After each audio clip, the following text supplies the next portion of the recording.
What's happening? Benton here.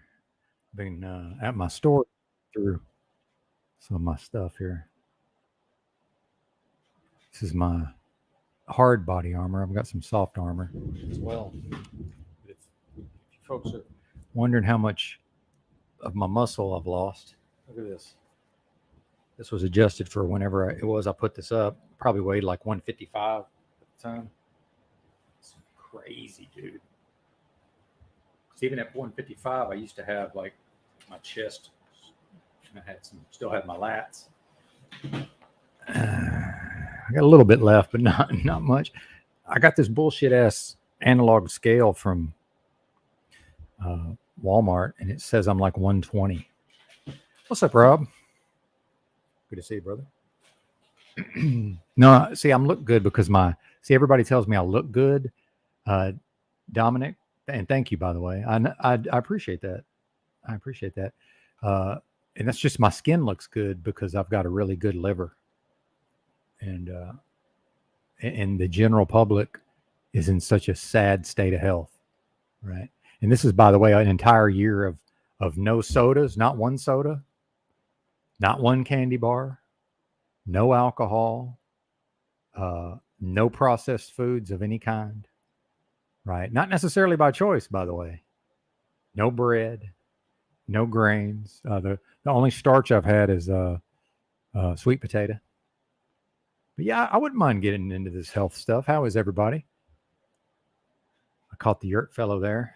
I saw TBE was piecing me up in the chat, so that's nothing new, right? But he was right said something about me looking like a particular type of lesbian. Yeah, man, the last month or so, I could tell my hormone levels were not right, man. I was turning into a straight up bitch, man. It wasn't good. And it's funny how just one little tweak. So I finally got up the balls to try eggs, and which again, I have these health issues, so I'm slowly introducing new food. And again, please, no health advice. If you can make it seem like it's just general, that's fine. But I hate it. I just can't tolerate people saying, "Well, try this, try that, try this." It's like it's not open source Benton's Health. But I'm just overly sensitive about it. If y'all would bear with me, I'd appreciate it. I can't fucking deal with it. When I say my pancreas doesn't work, the reality is, thank God, half of it works. The part that makes insulin works. So I do not have diabetes, but the part that gets the enzymes into the duodenum, it's gone, never to return, unfortunately. But yeah, fasting. I did 17 days on the Master Cleanse back in no later than 2012. Might have been before that. Maybe 2010. No. Yeah, somewhere in there, 2010, 2011. And the thumbnail, that's 08 when that was taken. And in my opinion, is fasting beyond 72 hours is a terrible idea. And I'll tell you why, is because, they talk about Jesus, and we may lose power, by the way. Gigantic thunderstorms in the area. And I applied for monetization. YouTube let me apply for monetization, even at my current subscriber level, or our current subscriber level. But yeah, and I was an early adopter of a lot of these health fads, what I refer to as health fads. And, because I've been on the internet so long, and I was reading the internet, well before the advent of social media. So I got to a lot of these concepts earlier than many people. Not everybody, obviously, but I got to, the intermittent fasting. I intermittent fasted for probably, I don't know how many years. I mean, I've done one meal a day. I did probably close to 2 years on carnivore, not that strict, but basically steak and eggs. But I would add some fruit here and there. And then every once in a while I would crush like between 3 and 5 Snicker bars, and then pizza, of course. Right. But not, it's like, okay, out of a given week, 6 of those days was steak and eggs minimum. Right. But then, if once every 2 weeks I wanted to eat a pizza, I just ate it. So the longest I did strict steak and eggs was, well, that's not true either. I was doing like avocados, but basically I went 6 straight months, no processed food at a certain point. No, I don't have access to wild or domestic game. I'm going to the grocery store. See, I was driving a truck, or I was homeless. See, I think a lot of us have this fantasy of nose to tail, or living on some kind of property where we can raise our own animals. And yeah, some people do that. And I remember, rest in peace, Croco, on his old Discord, there were people that did that. But the reality is, most of us are not anywhere near any of that. Some are, right? Most are not. I would say a solid 85% is just supermarket, generally, right? But yeah, I like talking about the health stuff. I just don't want any like, oh, have you tried this? Have you tried that? So I did, when I was coming off the booze, I was so sick. I did 12 days, no food at all. And when I say I don't think it's good to fast beyond 72 hours, like Jesus fasted 40 days in the desert, but Jesus never had a GMO. Jesus never had a seed oil. Jesus never had, fast food drive-thrus, McDonald's. Jesus never had anything approaching the standard American diet, right? He was all organic. So, especially somebody who might be genetically predisposed to gallbladder issues, such as myself, fasting, not a good idea. So the longest I would even be comfortable with personally would be 72 hours. And it's really, in my experience, is the fasting is easy if one has the strong mentality. Once one can get their mindset to not eating food, that once that part's done, it's a fucking piece of cake. It's going back to regular food. That's the problem. That's the part that's fraught with peril. But shout out to the chat, by the way. Yeah. Yeah, well, I'm from Arkansas. I was probably just about the only boy who did not deer hunt as a youth, or one of the very few. I went to one of them schools as a kid where they canceled school the first day of deer season, or whatever that weekend is. Because nobody's coming to school anyway, right? It would have been me and the girls. Hey, well, maybe they should have had the school open. Now to think about it. Oh man. But yeah, I was looking through my pictures and came across that my old driver's license, and got a kick out of how swole up my head was. Man, when I gain weight, dude, my face just blows the fuck up. It's crazy. What's up, Capricorny? Good to see you. Bring out that feminine energy. Oh man. But yeah, if you guys want to talk about that, I don't know anything about the blood type stuff. I'm not even sure what mine is. I know, like, it's been provided to me. I don't even remember what it was. And I'm in a very, very different place in my health journey than anybody else, than pretty much anybody on here. So,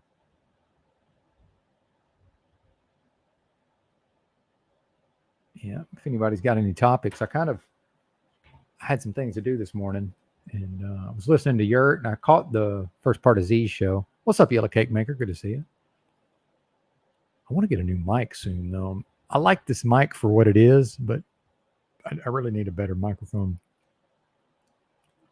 Or maybe, well, actually, probably just need a better preamp.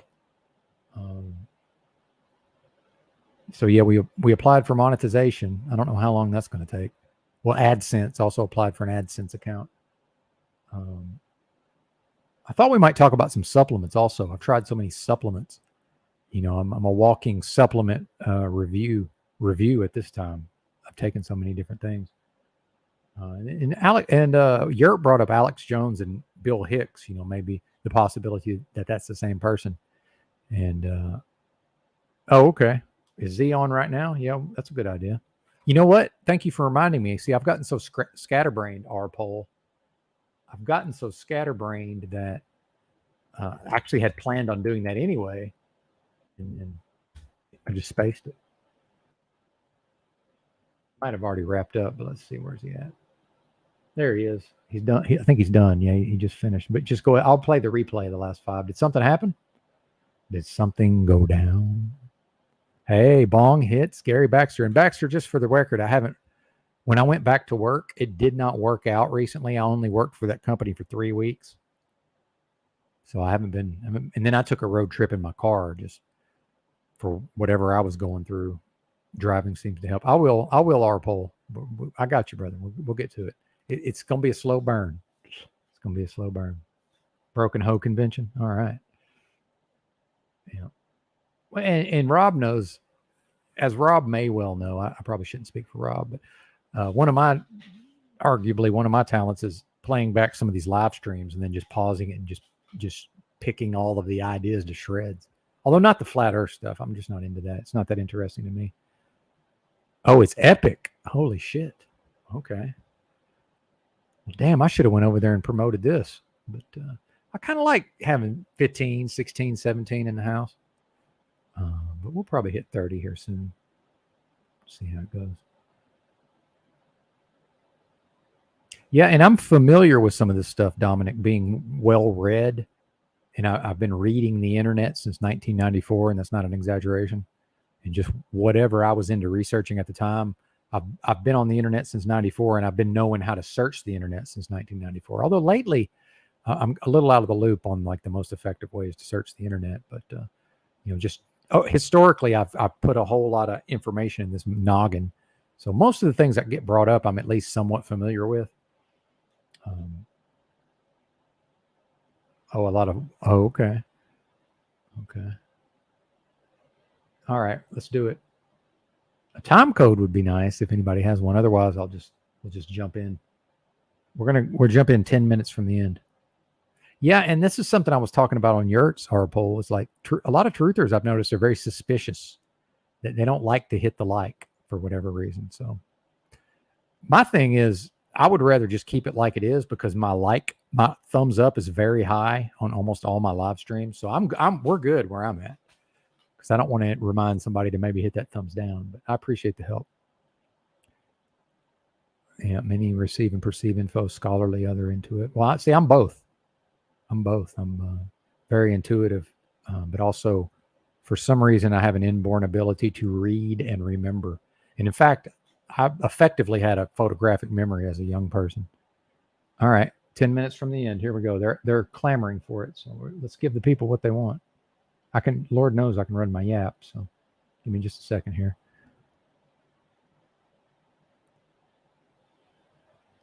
I changed the setting and now the way I share the screen is a little different. So, all right, here we go. Here in the quote truth community as saying they know the truth, when in reality, the truth escapes most people. I mean, you could say the earth's flat, you could say it's round, but at the end of the day, have you fucking seen it from... See, this is, and also, I like to respond to the comments, so, bear with me. This may take a minute, but Gary Baxter says that he comes in and clicks the like button right off the bat. Oh, and if he dislikes it, he switches it at the end. Okay, that's smart. I just thumbs up everything because it hasn't affected my algorithm whatsoever. I'm just like, fuck it, likes are free. I'm trained. I like everything. Every video I click on, I like. And I'm not recommending that to anybody, but I'm like, hey, people are on here trying to get views and likes, so here you go. Now, every once in a while, something will get a thumbs down, but that's not very often. Have you gone up in and is it even real to go up in a spaceship and see a realm? It's a dumb argument. You're making a dumb argument, and you've heard enough of the argument already to know that you just asked a stupid question, bro.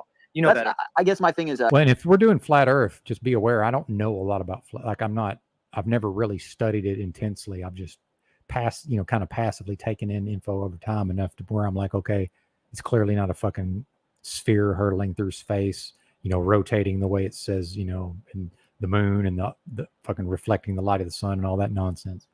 I'm not with that, but the flat Earth stuff I never found it very interesting.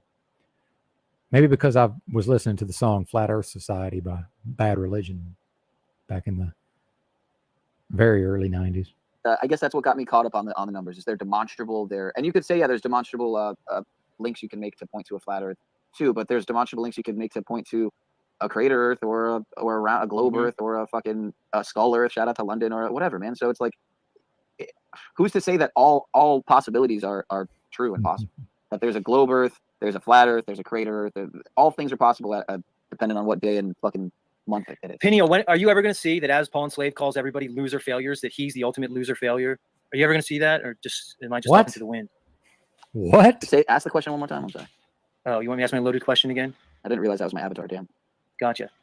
So I'm going to say, are you ever going to realize that as Paul, declares everybody to be a loser? Sorry, I'm so bony now. This is very uncomfortable. So hang on, or somewhat uncomfortable.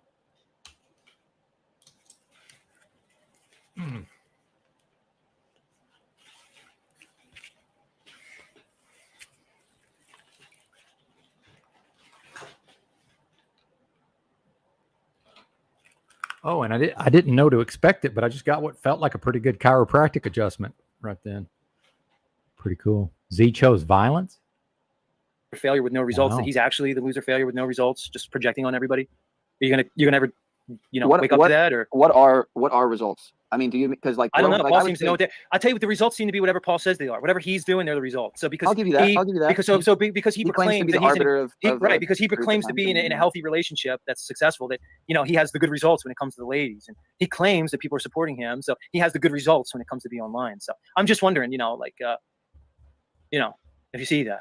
I'm just asking. I have a feeling that I've never really talked about it with him, but I have a feeling whatever happened in his last relationship is probably pretty close to maybe what happened in my last relationship, and I just get that feeling. He was in it for years, like I was, and I don't know how it ended. If it was mutual, like I would say mine was, that it ended on kind of a mutual where we both decided to kind of go our own way over time. It just became more and more evident that we had to. Yeah, I don't know, man. He's definitely helped me to have a different outlook, a better, I'd say, healthier outlook on the whole monogamy and just women in general, man. And it's ironic because he really is makes me feel like, again, I've said this before, man, he makes me feel like a whore considering he's been with not even a handful of women.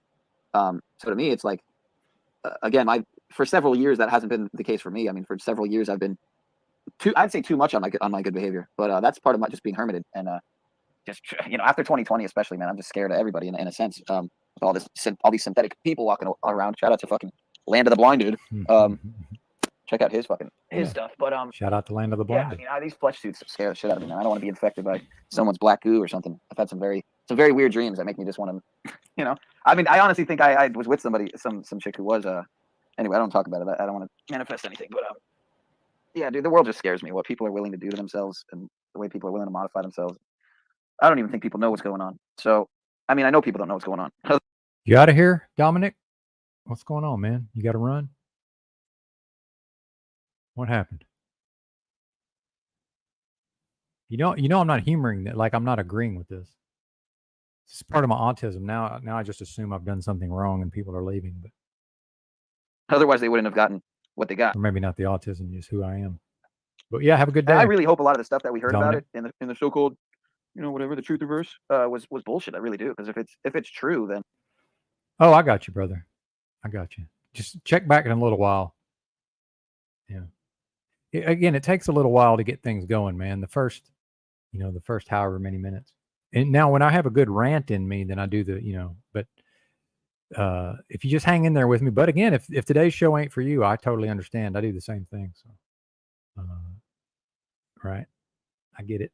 Then, I mean, I guess it would explain why people are dropping left and right every fucking day, from athletes to celebrities to everyday people. But at very young ages that they shouldn't be. But yeah, I don't know, man. You got me rambling now. Gotcha. In my ADD mode. So, but yeah, I mean, you usually end the show with OTW coming up, and so I figured I was going to take up his. I don't think he's not planning to take it up, right? I know he hopped on Paul's show. I don't know if he said he's going to start it back, but I heard someone say he's probably going to take another week off. So I figured I would, maybe carry the torch again, at least for today. So you're saying you're gonna go live and do the. You say after this you're gonna go do the Grand Rising. Well, maybe you'll actually do a Grand Rising show, not one that starts at noon and goes till midnight.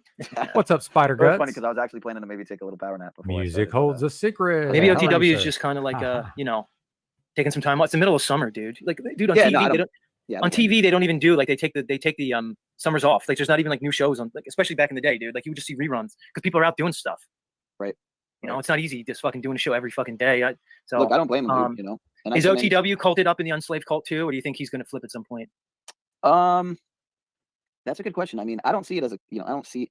This is the thing that I really that really actually irks me about the whole use of the cult word. It's and I got to blame snafu a lot. It's just the fact thinking that a cult is this terrible, awful thing when the whole world's in a cult, dude. You know, it's like the whole world's culted up. Well, yeah, I agree with you, Pineal, but there are some people, not every, I understand when he says everyone, because I also speak in generalities. And my thing is, if it's true for 85% of the populace, then I will be hyperbolic and speak generally. But as one who actually grew up in a formal mind control cult called the Jehovah's Witnesses, now what we have seen is, look, what percentage of the populace joined the COVID cult? Like, I guess since I'm trying to get monetization, I guess I shouldn't say that, right? See, that YouTube's got me right where they want me, because they're apparently going to be reviewing my channel. But who knows? Do human beings actually go and look at my channel?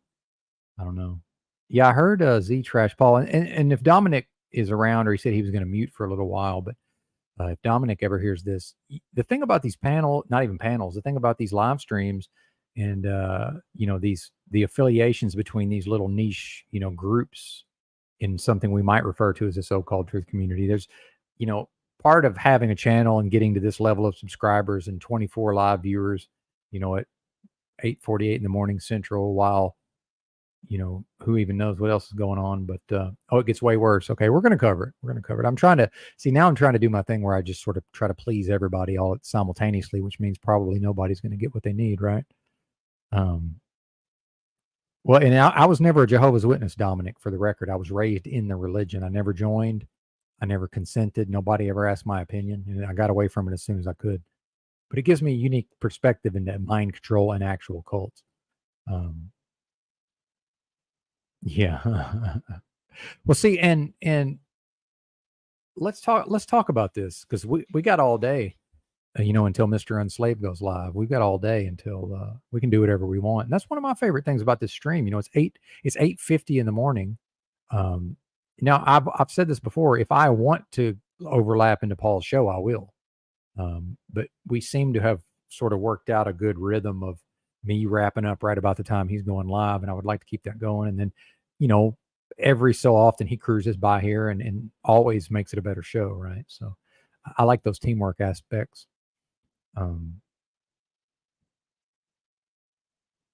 But the thing about Snafu is, if let's just say that he's right, and let's say that Snafu snaps, because Music Calls a Secret says that Music Calls a Secret is culted up to Benton and Paul. So let's just run with his premise. Let's just say that's true.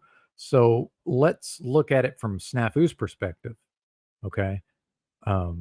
Why would he find issue with that? And if there were people that were willing to cult up to Snafu, would he have the same view and opinion? And I'm not saying that he's right. I'm saying let's accept his premise. And shout out to In a Thought Experiment. I think it's a helpful thought experiment to just, when somebody is saying these outlandish things that, are easily dismissed and just sound insane, or we're like, okay, well, that clearly can't be true. The tendency is to just, reject that idea. And part of me teaching myself logic and reason in my 30s was, I realized, and I'm a strategic thinker and I'm competitive, and I'm set up for effectiveness in the real world. So what I realized is that strategically, if I encounter new information or a new idea, if I reject the idea immediately, then that's actually an improper strategy. Why? Because I can always reject the idea later.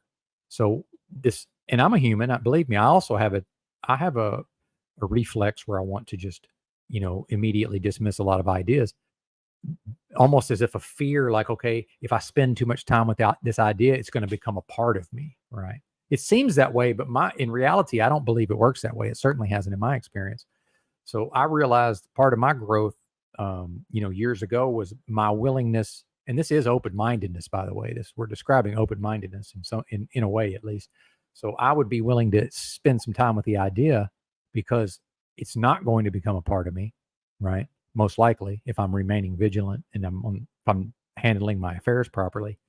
And then I can always just reject it later. So accepting, right, ACC, not EX, again, the perils of the English language, right?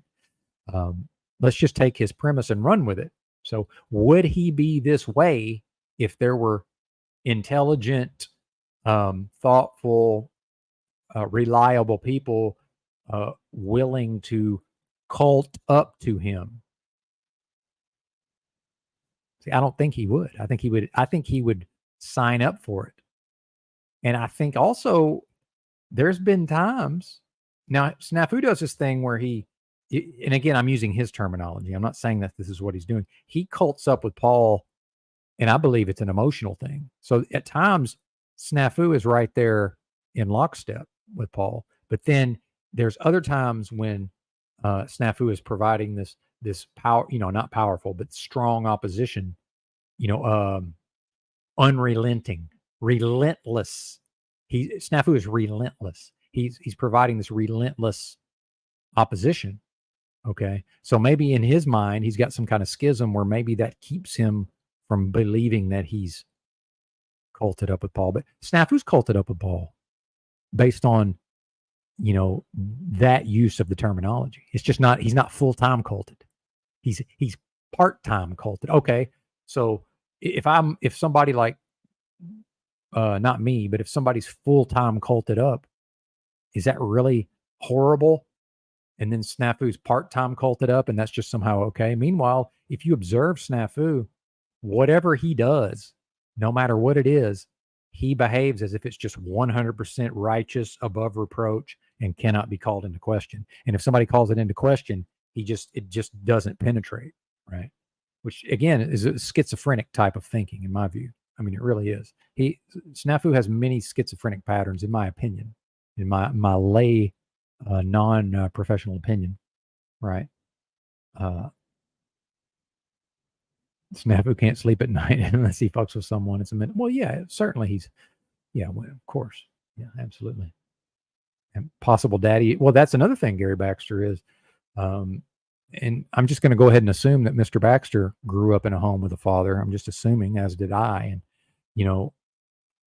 it's just hard. I forget sometimes that so many people nowadays have daddy issues. And I've been on I've been on panels, 6 people on there, and then O'Shea or somebody just says, and none of us grew up, we grew up with daddy issues or, didn't have a father in the home. And I'm like, wait, speak for yourself. Am I the only one here who my dad came home and slept in the bed with my mom every night the entire time I was growing up? Is that, and they were married? Is that, what is that, right? And I know I'm kind of off on a lot of tangents, but so the thing with whatever Z's doing here, it's almost like I don't even know how to describe it. Let's just go back to the clip. What's funny, Sean, even after today, all these retard on Slavia people are going to still come here. They're going to still be like, "Oh, Z, why don't you blah blah blah?" Like, you guys are so culted that like nothing I said is going to get through to you, like zero. And it's really funny. I started watching the cult show. You're all going to understand when it goes the way it's going to go, and y'all get let off a fucking cliff. Then you'll fucking know what I'm talking about. See, and he said when you get led off a cliff. Well, okay, Z, let's say that's true, right? And again, I like Z. Let me put this out there. I like his show. And he said that I'm an interesting character. Well, part of that is, man, if I see something, I'm going to speak on it. By the way, Z knows a lot about psychology. Z's intelligent. If he sees something about me, right, feel free to let it out there, right? Part of having people be willing to listen to me is that if I'm just going to say some shit sometimes, and if come what may, right? And we'll go back and apologize later if I fuck up, like I had to apologize to Nubs yesterday. And people say, "What do you mean?" What my code, based on my code, ain't got nothing to do with anybody. And a man ain't a man without a masculine internal code and principles that's unique to that man, right? In my view, this is my opinion. So, I thought about it, I reviewed it in my mind, and then, he wanted to come on the panel with me and all of this at Paul's show, talking about Nubs. And eventually I realized, okay, I was in the wrong and I need to man up and apologize. So I did. That's how that goes. But yeah, I mean, look, and Paul's, he's not above being called out. My thing is, again, I'm taking Z's premise and running with it. He said, okay, when this guy leads you off a cliff, well, what are you doing with a leader, Z? Who's looking to be led by Paul enslaved? I can't relate to that. Now, can I work with somebody like Paul? Can I learn from somebody like Paul? Can I collaborate with somebody like Paul? Can we work together? Absolutely. In a given scenario, right? Like when I'm on his panel, then I'm willing to leading the broadcast, right? And then when he comes over here, I'm happy to allow him to run the broadcast. Now he will joke, or maybe he's serious. He'll joke about it's my broadcast now and start bossing me around a little bit, right? A little bit. That's okay with me because it's in a context, right? And I'm free to just be like, well, not today, Paul. But then now we get to offering value. See, well, I'm seeing value in what Paul is adding. So I'm willing to put up with some things that, by the way, is entertaining for the audience, arguably. But maybe it's my pet peeve. I really don't like to be told what to do. Okay. But I'm able to choose to put myself in that space, but not across the board. So see, I can't be led off a cliff. It's not possible, because if we're anywhere near a cliff and I'm any kind of man, I'm probably the leader of whoever's there near the cliff. And if I'm not, you can damn sure bet that whoever is the leader has even better leadership skills than I do. And I think that's one of the things a lot of people miss about leadership. And, I am a Leo. My birthday is the 12th. If you look in the birthday book, the theme of that, they break the signs into like part 1, part 2, part 3. Like the major theme of when I was born is leadership. Not that it makes me better than other people. I'm more set up and inclined towards that. Right. So, the part of the benefit of having Benton around in a group is nobody can become the leader unless they're an even better leader than Benton. You see what I'm saying? Versus, why is Paul the leader that can potentially lead people off the cliff? See, it is some of it that other people need to bring their games up. And I don't even mean Z. I just mean generally. And I don't think people really view it that way. Okay. Meanwhile, a leader is actually serving the people that are being led. And that's, in my view, that's the true key to leadership. And that's why, by the way, women generally, there's exceptions. Generally, women cannot lead because they're not set up for that. They're not set up for service in that way. They are set up for service, but not in that regard. So, of course, most of the time when women become leaders, they go to the power tripping. Of course they do. It's part of their nature. Generally, again, speaking generally, right? Yep. Yellow cake maker. Exactly. Nobody's going to lead my ass off a cliff. Yeah. Maybe to a Chinese food place. Yeah. So see, if I get led off a cliff, that's a me problem. That's the way I view that. That's a me problem.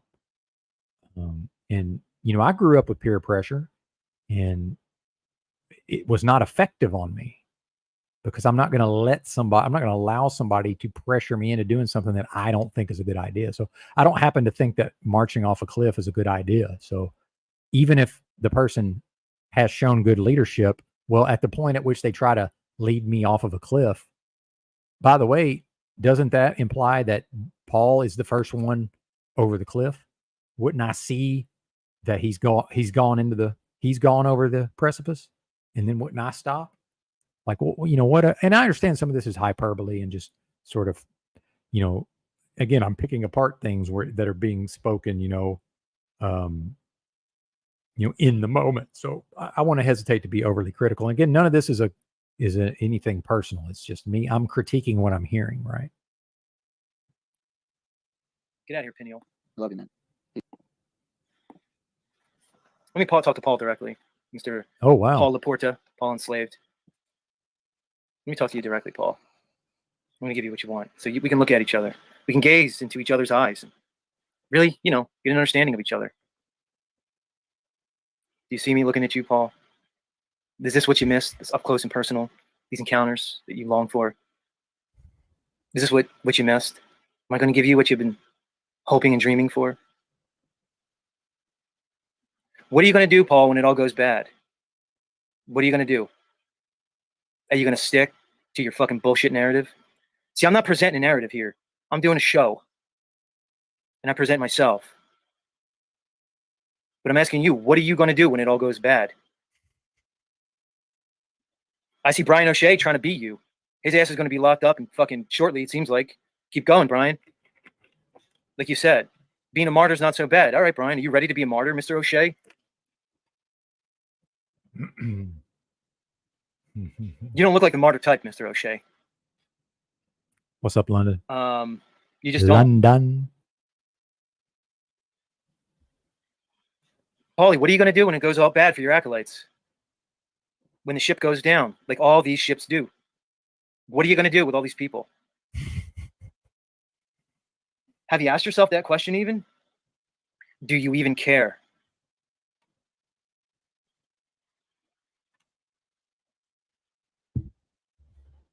You're a fucking fraud and a phony.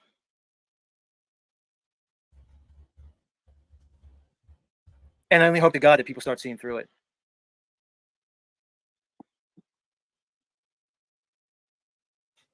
Top G says, what do I mean? What do I mean? These things, that whole thing that's going on with him and his acolytes, it never ends well. Ever. For anybody involved. I don't know, I'm just saying. So keep it coming, you fat fuck. Because the reality is I would destroy you in any given realm. Hand to hand, I'd fucking take you out, you fat piece of shit. Mm-hmm. Intellectually, I destroy you. Any metric, fuckface. And that's why you're so jealous of me.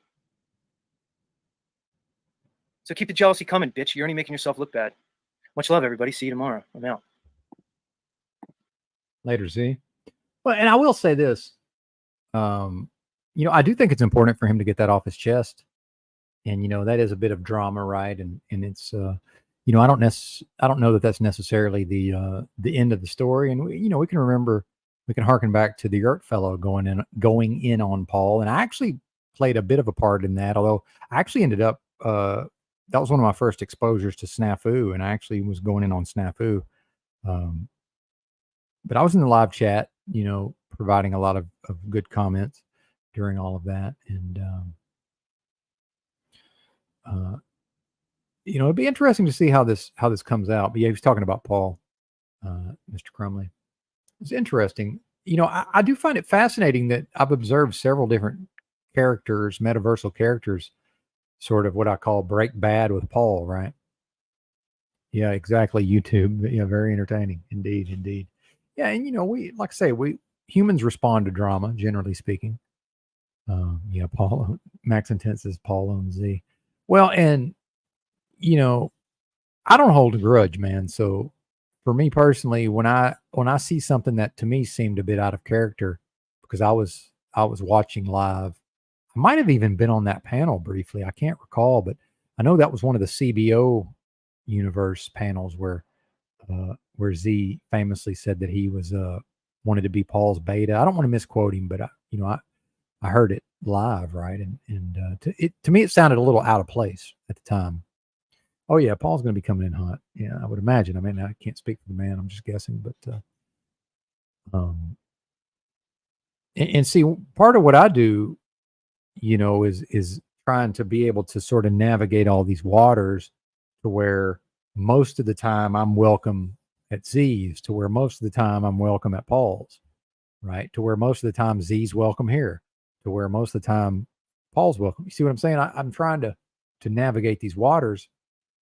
But then there was a time in which, you know, I was cool with the CBO crew, as cool as we get. I mean, the fact is that entire relationship, you know, whatever the arc of that was very tumultuous and up and down and back and forth and ebb and flow.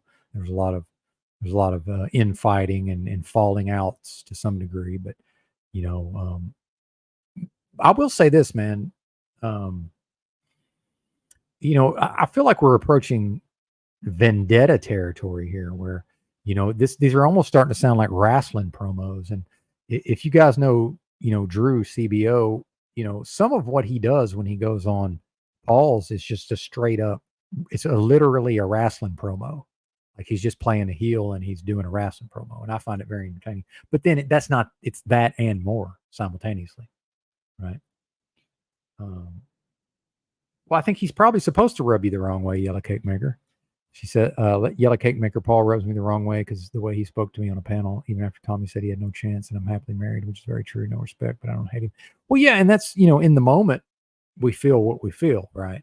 So, but then with whatever Z's going through here, it seems to be going beyond, dealing with the emotions of what's actually happening now. And then we get into, the building up of resentment over time, which I'm very susceptible to. We get into what was Z's expectations? Is it possible that, this is just a thought experiment, right? Is it possible that Z built up some expectations based on the way in which the communication was going back and forth, and then Z, kind of being that right-hand man for such a period of time. And then, then we get into entitlement and expectation and, well, okay, if I fill this role in Paul's show, then of course Paul will react this way. I will be treated that way. I will get some sort of reward. Well, who ever said, and I'm not speaking for Z, this is my, I'm going through kind of like a hypothetical scenario of something that some of these things may apply, some of them may not. This is like Sherlock Holmes deductive, I'm using like deductive reasoning here. So I have no way of knowing any of this. Okay. But it seems like over time, I'm more close to the truth than not when I'm making these speculations. It seems like I'm closer to the target than I'm farther away from it over time. But in this instance, I could be completely and totally wrong. And then, something Paul says, he knows everybody else because he knows himself. Well, again, that's true for me on some level. So some of what I'm speaking on is because I've observed this in myself, right?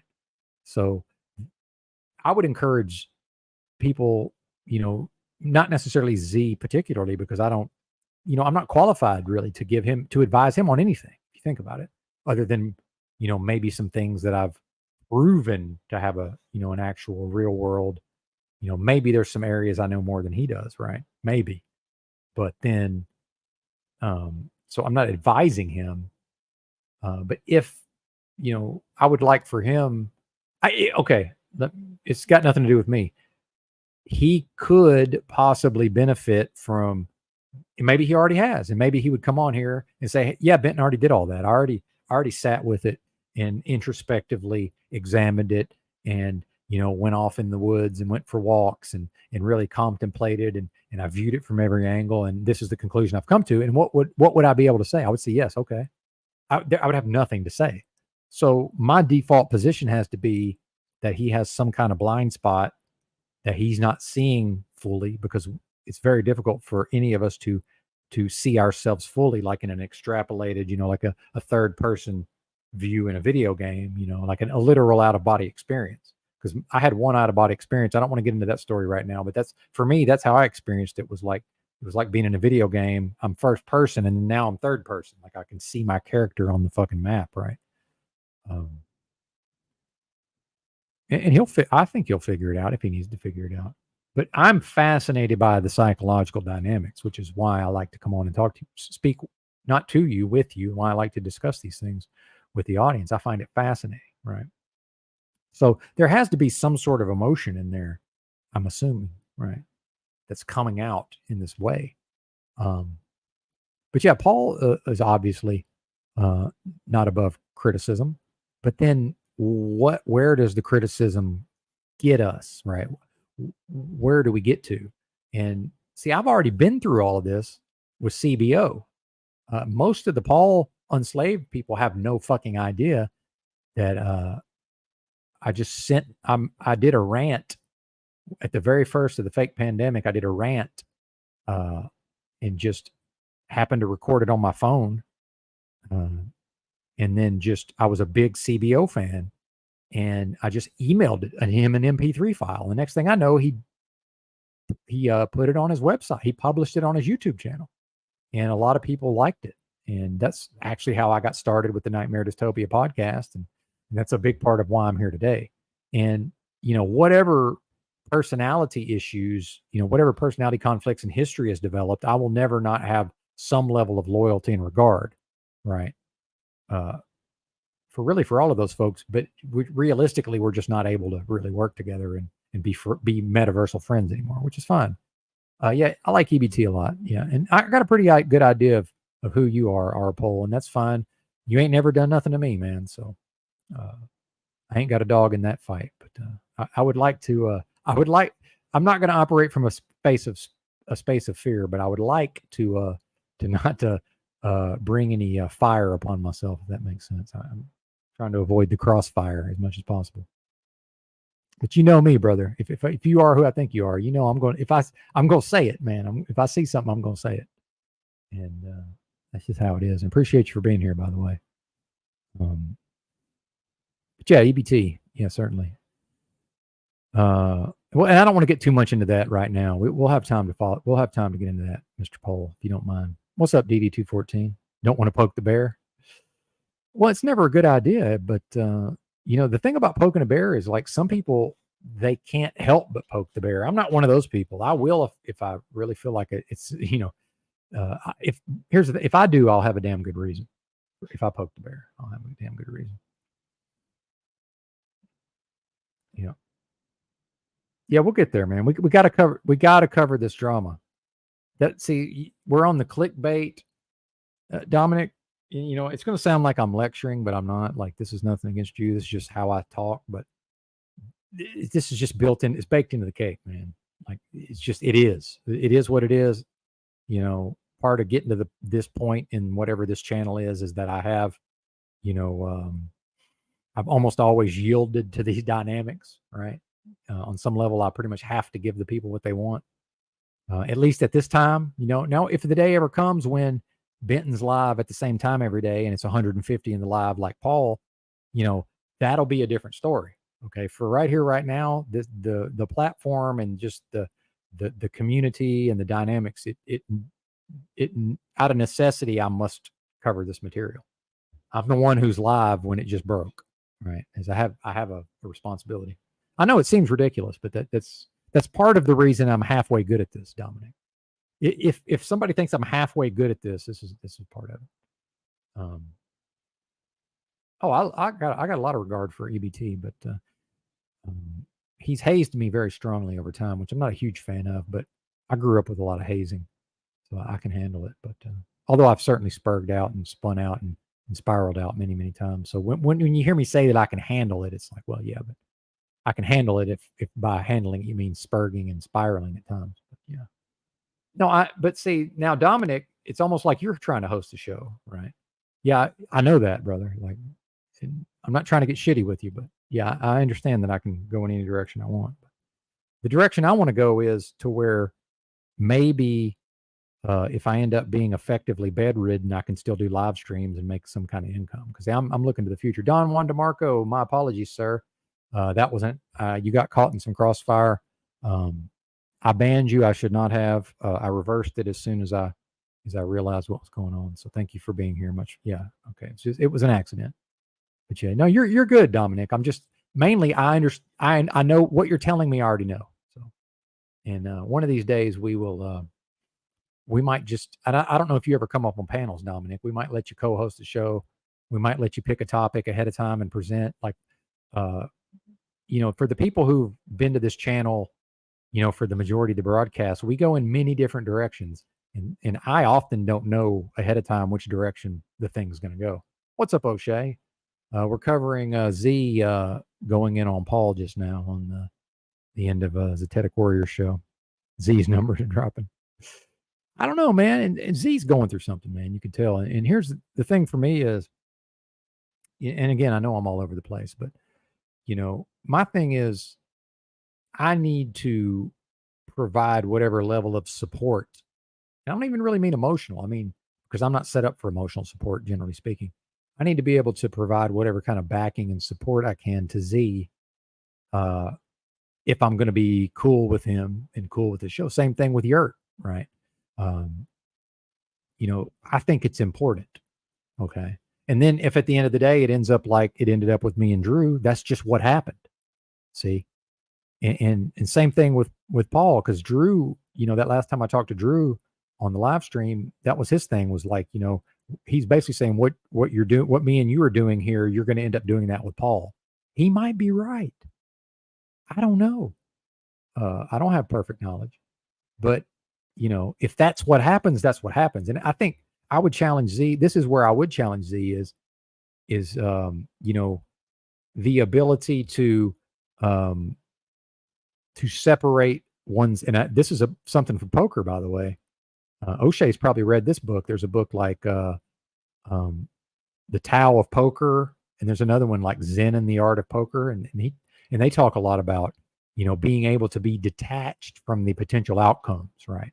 And this is my opinion based on my observations. It looks to me like Z has gotten attached to a particular outcome, and then when when he realized that's most likely not going to happen, then I think that's where the turmoil is coming in, if that's a thing. And again, he's free to come on here and just very explicitly state why I'm way off base, because sometimes I am, right?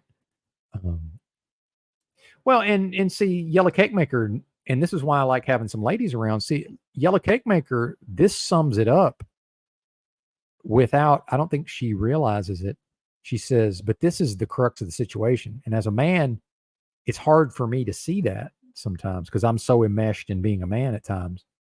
But she says, y'all are men. That's what men do.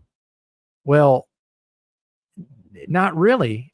See, historically, and I'm not disagreeing with you, I'm saying, if we were men, and I don't mean individually, I mean collectively, if we were actually, like Paul says, on the land, and it wasn't the metaverse, and it wasn't Donahue, right? Because, when I was a kid, because I have these pseudo intellectual pursuits, I used to watch Oprah. I used to watch Donahue. I used to watch pretty much any talk show I would watch, that's all associated with femininity for the most part. Now, Donahue had a fairly mixed audience, male and female, but Oprah's was almost entirely female. And I loved Oprah's show. I know she's probably mind controlled and she's a fucking reptile, and I understand all of that, but I'm actually still an Oprah fan. I'll own it. And so now even Paul, right? Here we are in this metaverse and we're talking. Now we've had, talk radio, Donahue was a masculine man. So I'm sort of talking out of both sides of my mouth here, but it seems to me like instead of out there hunter-gatherer, instead of out there protecting the women and children physically, instead of out there doing man shit such that our testosterone levels rise and we have a healthy outlet for our aggression. Well, now here we are in the metaverse talking, right? And lest we forget, I wasn't a talker most of my life. I don't know if y'all know that. Like, I was trained in public speaking. Yeah, I had customer service positions where I utilized my communication skills, my verbal communication skills. I could meet people and have conversations, but historically I was doing this. This is how I was expressing my ideas for years, 80 words a minute, just message boards, just writing for fucking years, right? It wasn't, let's go sit around and talk. Well, thanks, Max Intent. So this is kind of a new thing for all of us, right? So I think that is part of the problem, Yellow Cake Maker. Well, and yes, never disagree. Yeah. And we don't need to tear. I'm not involved. I'm not interested in tearing Z apart. I'm interested in, making a good show. I like to talk about ideas. I believe I can put a unique slant on things here in these circles. And I want to work with whoever I can work with. If I can work with OTW, I want to work with OTW. If I can work with Paul, I want to work with Paul. If I can work with Z, on down the line. If there was some kind of way to work with CBO, I would still want to work with CBO. It's probably, that relationship's probably broken beyond repair. But I'm okay with that, Z. You know why? Because I wasn't attached to any particular outcome. And if I was, now this is where some of these critiques of Paul could, and I'm not saying they do, where they could bear fruit is, one of the things that impressed me when I met Drew is I was such a fan of his channel I wanted to give him genuine compliments. He wasn't having it. He doesn't like to be complimented not for that anyway, for whatever reason. And well, part of that is he doesn't have sycophants. He doesn't have, people who are going to try to cult up. Okay, maybe people want to try to cult up with him. He's not going to allow it. And I respect that to this day, right? Now we only have lashing out universally. Well, and it was certainly that way, 6 months ago or 9 months ago or whatever it was. It was way worse than it is now. It's actually calmed down, believe it or not.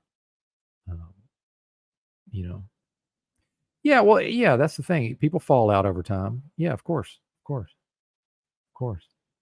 But then I have to think some of these emotions, because I see it in myself. Some of the things when my emotion gets high enough that I end up lashing out when I don't want to, because sometimes I want to lash out, and I just do. I see it coming, and I let it come on through me, right? Other times, it's bubbling up, and I know not to let it out. And by the way, that happened with me and Drew many, many, many times. Now, maybe that's a bad sign when I repeatedly feel something bubbling up and I have to control myself in order to continue the working relationship. See what came out of me at the end of that relationship, there's many times when, now we get into, well, is Benton being a fake person? What's Benton trying to get out of it? It's all very interesting, but I would think, I think a lot of this does come back to, if we think about it in a Buddhist or an Eastern philosophy slant, this would be viewed as attachment versus non-attachment, in imagining a particular outcome and then banking on that outcome. And then when it doesn't happen, the disappointment, the hurt feelings, the resentments, right? The airing of the grievances. And ultimately, it's like, sometimes I go into Paul's chat and I say, is it Festivus? And nobody's ever really gotten that reference, that I've known of, meaning, from Seinfeld, the airing of the grievances was one of the days of Festivus. Because sometimes I pop in that live chat and that's what's going on. It's where everybody's airing their grievances, which is okay. But it feels like that's where Z's at. And and see, I don't have I'm on, look, and this is what happened with, because people were trying to put me in a position, because Paul's this, I'm your daddy thing. So TBE and all these other people were like, and Drew too was like, oh, well, Benton's going to have to choose a daddy between Paul and Drew. Well, Drew was never my daddy, and Paul will never be my daddy. He might be some people's, and he'll never be mine. And then, my thing was, what it came down to with me, I said, listen, y'all, the reality is I'm in this for me. I hate to break it to you. Whatever y'all see me, and I've said this many times on this broadcast, whatever y'all see me doing here, I'm doing for me. Okay. Now, part of that is in order to get what I need to get out of it, I'm going to have to give other people what they need out of it. Right. That's called being a healthy, that's like a healthy give and take. That's a back and forth. That's like avoiding psychic vampirism. Okay. See, in order to view myself as a good person, I can't be out here draining people's energies. Okay. But again, back to me, I'm not, if it could be asserted that my actions have added up to a good person over time, right? I'm not doing that for anybody but myself. And I don't think that concept is really very well understood. So if I'm treating you well, part of it is, I like to be gregarious. I like to be affable, but then see, that's still me, right? And it's the right thing to do. But okay, now back to my code and my need to be a good person, because at some point I may very well face my maker in judgment. It's quite possible. But yeah, these are interesting topics. I saw O'Shea said hi in the chat, and just so O'Shea knows, anytime you want to come up here, sir, if there's no link, just let me know, and more often than not, I'll bring you on if you got something to say, or even if you don't. So just putting that out there, sir. Paul sits for freedoms and rights. He finally said it yesterday. Greatest armchair quarterback of all time with a sprinkle of Al Bundy. Yeah. Well, and you know, I don't necessarily agree, but you know, I don't know. I don't even know how to respond to that actually at this time. Yeah. Yeah, that's self-control and reflection. It's all right and normal to feel. Well, yeah, and then, you know, not we don't have to act on our feelings. We don't have to. You know, we can, but we don't have to. And you know, part of the Bible says, you know, ask and ye shall receive. Well, see, some of what I'm going through with you know my health issues and just generally, I on some level I asked for this. You know, I really did, and you know I put it out there. I don't. It's been at least I don't know several years ago. I put it out there that I said, you know, if I live long enough, I'm going to fully master my emotions. Well, you know, how is that going to happen other than having problems and obstacles and strife and you know conflict and people fucking with me, getting triggered, you know, the fucking fake pandemic, you know. Oh, you know, I pulled myself out of homelessness, got a CDL, was just, you know, sort of reaching a point where, you know, my life had arguably been turned around, and then the fake pandemic hits, which pushed all of my buttons, right? You know, if you want to talk about pet peeves or whatever, that rang all my bells, the fucking fake pandemic. You know, now strangers feel like they get to appear out of nowhere. Sorry for all the popping of the peas, but now strangers get to just pop up out of nowhere, intervene into my physicality and start bossing me around. Like there's very few things that freak me out more than that. Seriously, that freaks me the fuck out. It never won't freak me the fuck out. Um, well, so now I get all these opportunities to work on, you know, experiencing the freak out, right? Observing the freak out. And then if I don't play into the freak out, guess what? It just passes on through, right? That's how that works.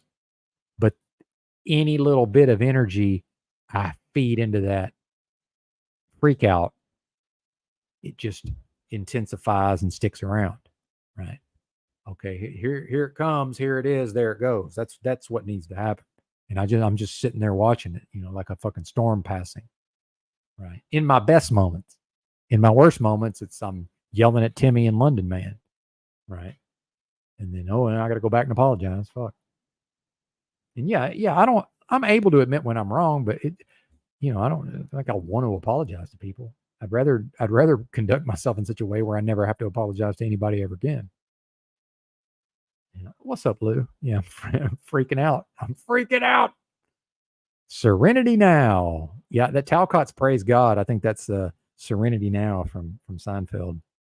The old man, it's Costanza's dad. He'd go, Serenity Now. And by the end of it, he's just like yelling it at the top of his lungs, just in a complete fucking fury.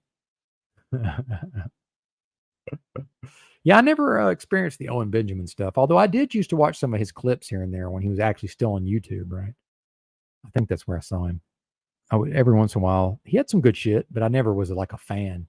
And that's where I'm a little unique, is I don't really get into these people and personalities so much, like maybe some other folks do. Yeah, fake a cough to get a better spot in the line. There you go. Well, and see, I can't emotionally. Thank God, you know. Finally, my synapses are burnt, and I can't process the fake pandemic anymore. But this is, you know, with my touch of the tism. If I do in fact have undiagnosed autism, and they never told me I did. You know, this is my own conclusion. But thanks, Max Intent, by the way, who's glad I'm back. Appreciated. And now I'm working on my ability to put the comment on the screen, but then also read the comment, because I know some people are listening and not watching. And I do that a lot too. What's up, RT? Yeah, you know, it does. I agree, man. He says oftentimes the online beef seem contrived to garner interest, clicks, and views, makes it harder to decipher real clicks, real conflict. Well, as I watched Z's wrap up there, I sort of felt that way also, but I think he's probably genuine. But it feels a little bit that way, doesn't it? And that's where we get into the surreal nature of being a human in the realm in the year 2023. You know, how many things, you know, if any of you or if one pays close attention, and I know RT pays close attention because I can tell, you know, to the people around me, to the people around him, you know, how many surreal encounters do you have on a regular basis? I have them all the time. And I think that's one of those. And I do think, to back up what Yurt says about the MK Ultra mind control platform, I think this live streaming, especially for somebody like me who's doing the live, who's hosting and conducting the live stream, it lends itself to surrealism. It really does. And I think that's also, it just struck me actually. See, Yurt is he's operating on such an abstract level, in my view. Same thing with this JFK beta and even Provo Kid to a lesser extent. They're operating on such a abstract level at times. Sometimes the message, it takes a long time to fit in. So I'm remembering to when Yurt deleted his in the Yurt with Books channel, which I was probably the number one fan of as well, and I was disappointed to see that happen. However, when he came back as Salvador, and then you saw later on he was playing clips with Salvador Dali, the artist. Well, what form of art was that? And I'm actually gonna sit here and see if somebody will type into the chat. And I've already given you a hint, but what type of art? The world famous artist Salvador Dali. What type of art was he involved with?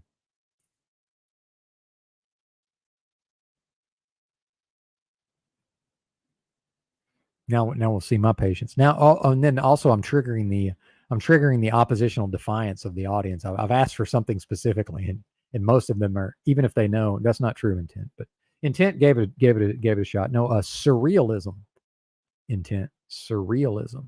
So it just now, as I was delivering that portion of the discourse, good to see you, intent, by the way, and I'm not picking on you. Yes, indeed, surrealism. That's right, Salty Siren. So, Yurt communicated his ideas in an abstract fashion. And I here's where I would challenge Yurt. If Yurt's around, Yurt, give him some time, man. Because, debatably, I'm one, whatever that group is at the top of being somewhat tapped in and abstract thinkers and all of these things, I'm near the top of that. I'm not saying I'm at the top. I'm somewhere near the top. And I just now figured that shit out, Yurt. So and I've also attempted to convey my ideas with abstractions. And what I realize is that most of the time they just don't get it. Okay. So if Yurt's going to play that game, then in my view, he's going to need to realize it may take quite some time for the people to get it, if they ever do, right? But yes, you're right, Crumley. And by the way, shout out to Intent for giving it the old college try there. And I love Impressionism, by the way. I wanted to go to Amsterdam. In fact, in a former life, when I had almost no money, even though I was always employed, gainfully employed, my plan was to save up and go to Amsterdam, and not for the drugs. I wanted to go to the Van Gogh Museum, and I also wanted to, it's easy to get to many other parts of Europe from Amsterdam, by train. You're right. A lot of the same ego Owen has, Paul has, but way bigger and way more toxic. Well, I mean, I can't sidetrack into a discussion of ego at this point. I will say my view of Paul is he exercises a great deal of humility over time. So I'll let you chew on that one for a minute. Yeah. Well, I think surrealism is probably abstract by its very nature, but now we're already above my pay grade. I like art, and if anybody saw that, I posted that documentary about, and I never can pronounce his name right, but Basquiat, the black artist. I like art. I'm not in any way, again, pseudo intellectual. I'm not. I can't go there in depth, but yeah. Surrealism is. I'm assuming it's abstract by nature, but I don't really know. I could be wrong. There's a limit to what I can do with the horsepower that the Most High saw fit to bestow upon me. So, it is what it is. Oh yeah, Crumley. Absolutely, Crumley. Yeah, and I'm a fan of talk radio, so of course I'm a fan of Paul's, because he is doing, not that he's doing Howard Stern's show, but there are certain elements that are similar that he's able to, that he's able to work with at a high level. Meanwhile, I still listen to some of the old Howard Stern stuff to this day. Yeah, I understand. We all know what Stern is, probably MK Ultra, the whole thing. But it was a really good show when it was great. It was great. Now it's trash and nobody listens to it. Imagine getting paid to do a satellite radio show that just almost nobody listens to. Aaron Rohr was epic. Did I miss that? My name's Aaron. I don't know if y'all know that. My name is actually Aaron, and I'm a Leo. So when I see Aaron Rohr, I think of myself. But yeah, that's a little known secret. My name's actually Aaron, Aaron. Well, I'd like to think I'm not separated from the rest, Yellow Cake Maker, but I am powered by compliments, so keep them coming. Thank God I've dealt with my own ego, or my head would be expanding, but it does that anyway. And my whole life has just been a series of getting puffed up with pride and then getting humbled, getting puffed up with pride and getting humbled, just over and over and over and over. Maybe one day I'll find that middle path. Anybody? Intent wants to know if anyone has ever remodeled an old house. How do people survive all the lead and asbestos? There you go. Yep. Leo rising. That's a good rising sign, or it can be, arguably. Provo Kid is my early Howard Stern. Oh, man. Oh, I remember that. Yeah, that shit was wild, bro. Hey, Lou, when I'm feeling like it, I got to feel it, Lou, but I'll give you my war cry one day. I'll give you my war cry and my war face one of these days, Lou, but I hate to whine and cry about my illness, but I ain't got it in me right now because I'm not going to be able to do that until it can be authentic. And I probably need to be outdoors because I am loud as fuck. So if I actually go to raising my voice to near full volume indoors, that's not going to be a good idea. That might be a bad day for old Benton. Just shout out to 41 in the house, by the way. Feel free to subscribe if you're interested, and whatever you want to do. I like the size we're at now here on the channel. Yeah, Ron, exactly. I like what we got going on over here. I'd love to be able to continue it. I'm fully aware that the likelihood of me being able to derive 100% of my income from this is damn near impossible. However, I don't see why I couldn't get monetized, which again, I applied this morning. They've allowed me to apply early. By the way, guess who's responsible for that? Do y'all know who's responsible for the fact that YouTube emailed me and said you can go ahead and apply for monetization? Now it's like, we didn't come here for your quizzes, Benton. Like, what is this? If that's y'all, because the engagement is off the chart. So as much as I like to complain, it's not even a complaint. I observe, well, okay, truthers, they're suspicious of the like button. That's true, but truthers give high levels of engagement. So that's on y'all. No, not Paul, Gary. No, it's lest we forget, Gary, I did have a pretty popular podcast before I ever heard of Paul Enslaved. Lest we forget. Now, it was under extenuating circumstances, the pressures and the things everybody was dealing with because of the fake pandemic, right? But I'm pretty sure I'm not going back to truck driving. I just don't. I might for a couple of months again, just to save some money.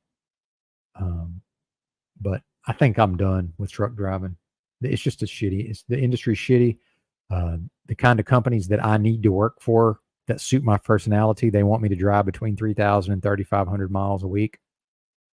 I was able to do that, when I was working for Balkan. But I ain't got it in me. I just don't. So we'll see, man. I'm happy to stay in this. If they're happy to have me at this motel running my loud ass mouth, all day long, I'm happy to stay here for $800 a month and all bills paid in this, run down old room here. I'm happy to do that. I like the guesses though. Yeah. No, that's you guys. That's the audience. Because I guarantee you, YouTube has seen the watch hours and seen the average watch time. And, based on the metrics they track for their advertisers. They're like, hey, especially, I don't think it's a coincidence that they emailed me. I was gone for what, 6 weeks, however long that was. I think somewhere in the algorithm it said, wait a minute, this guy's been chugging along, and I have been generating ad revenue on some level for YouTube, or actually you guys and gals. I'm just steering the ship, but thank you for allowing me to, by the way. But I think they realized, wait a minute, this guy's he was chugging along and now he stopped. Let's see, what can we offer him to get him back, right? Yeah. Well, I am living the life, Toilet Bowl Earth. Now, I want to challenge you a little bit, TBE. Now, I don't feel entitled to anything, sir. And I do, as fraught with peril as me and your interactions can be, mainly for me, by the way. Arguably I stung TBE pretty fucking hard and deep, almost right out of the gate, and I sort of blindsided him. But ever since then, he's been making up for it. He's gotten the better of me since then. I don't think there's any debate about that. But when you guys are live at 2 a.m. and I come in there and start posting my comments, and I immediately get muted on the channel. Well, I don't mind that, but then you're going to come around here, which is, you're welcome, by the way, but I don't know, man.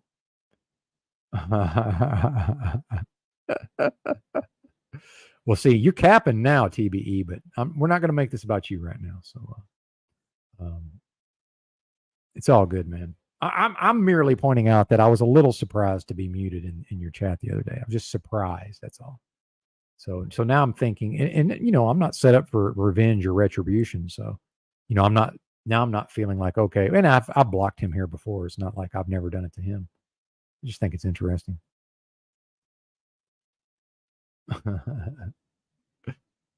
Oh, I'm a little lost on your comments, DeMarco. Hey, what did you do? What did you do to get Christos on your ass, by the way? I didn't catch it. I have caught none of that lore.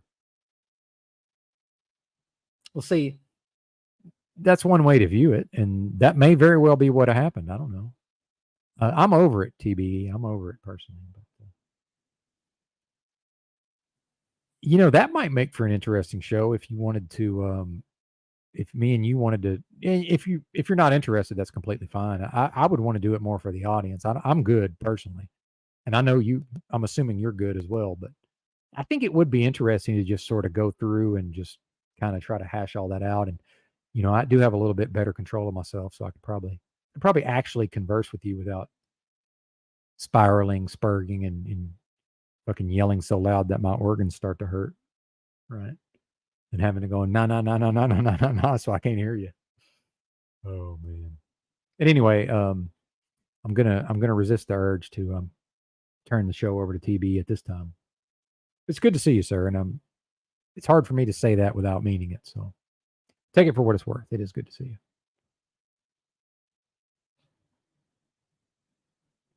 And Crumley says, kudos to me, apparently. Oh, I don't know anything about. Oh, he wishes he could get out of the worker slave paradigm. Well, I'm not out of it. So, I have this thing. I have a superpower called I've adapted to homelessness. So I know that worst case scenario, I could just walk up out of here on foot and be completely fine, on some level. So yeah, don't. I'm habituated to eat. Well, with my health, I can't even eat out of the garbage anymore. But metaphorically, I'm habituated to sleeping on the fucking concrete out of doors and eating out of the garbage cans if need be. So that's my superpower on some level, because I know I can always go back to that. And part of me wants to go back to that. I was talking to Big L about this the other day. Part of me wants to go back. And I think when I was gone for this 6 weeks, I think part of that was like, it wasn't self-sabotage, but it was becoming self-sabotage to where I was if I had continued down that road, I was going to sabotage myself so thoroughly that I was going to end up homeless again, which actually appeals to. And I mean, I am homeless. Shout out to JG, but I mean like in the streets homeless again. And part of that, I like it. Part of me likes it. Just being honest. Right. But yeah. But anyway, I'll leave that to TBE if he hasn't responded. So I'm assuming he has no interest in that. So how about this? I will just do my best not to refer to that incident anymore. Can we come to some kind of agreement? Is it possible? Are you still there, TBE?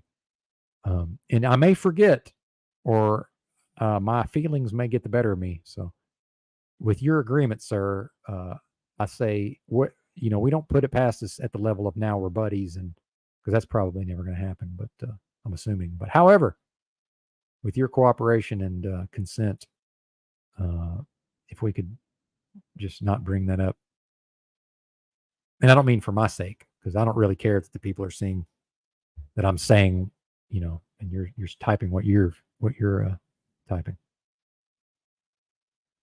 Well, and I've spoken on it before. Those guys over at the CBO crew, they did me a great service by hazing me so thoroughly and effectively that it, sometimes I'll see a comment in the chat that I allow it, it triggers me into a good rant. But generally speaking, most of what is typed in that box don't bother me. So generally, I would say. But anyway, we've reached too much of a human interaction, I guess. He's backing away. Oh, well. See, where was I? Now TB's taking over the stream. Anyway, good to see you, sir. Have a good day. Well, that's fine. I'm a pissed off Arkansan. Yeah. I got a demonic spirit of wrath hiding in my energy sphere. And it damn near got exorcised a few months back, and it's trying to hide out and bide its time down there. But he's gonna get expelled. That demonic spirit of wrath's gonna come up out of me. Yeah. Okay. Okay. I'm okay. I fully accept it.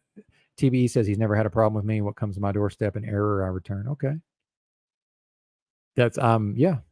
I can go with that. Yeah, I'm not. I can't resist that idea. Yeah, okay. Is it now? It is Festivus. It is Festivus.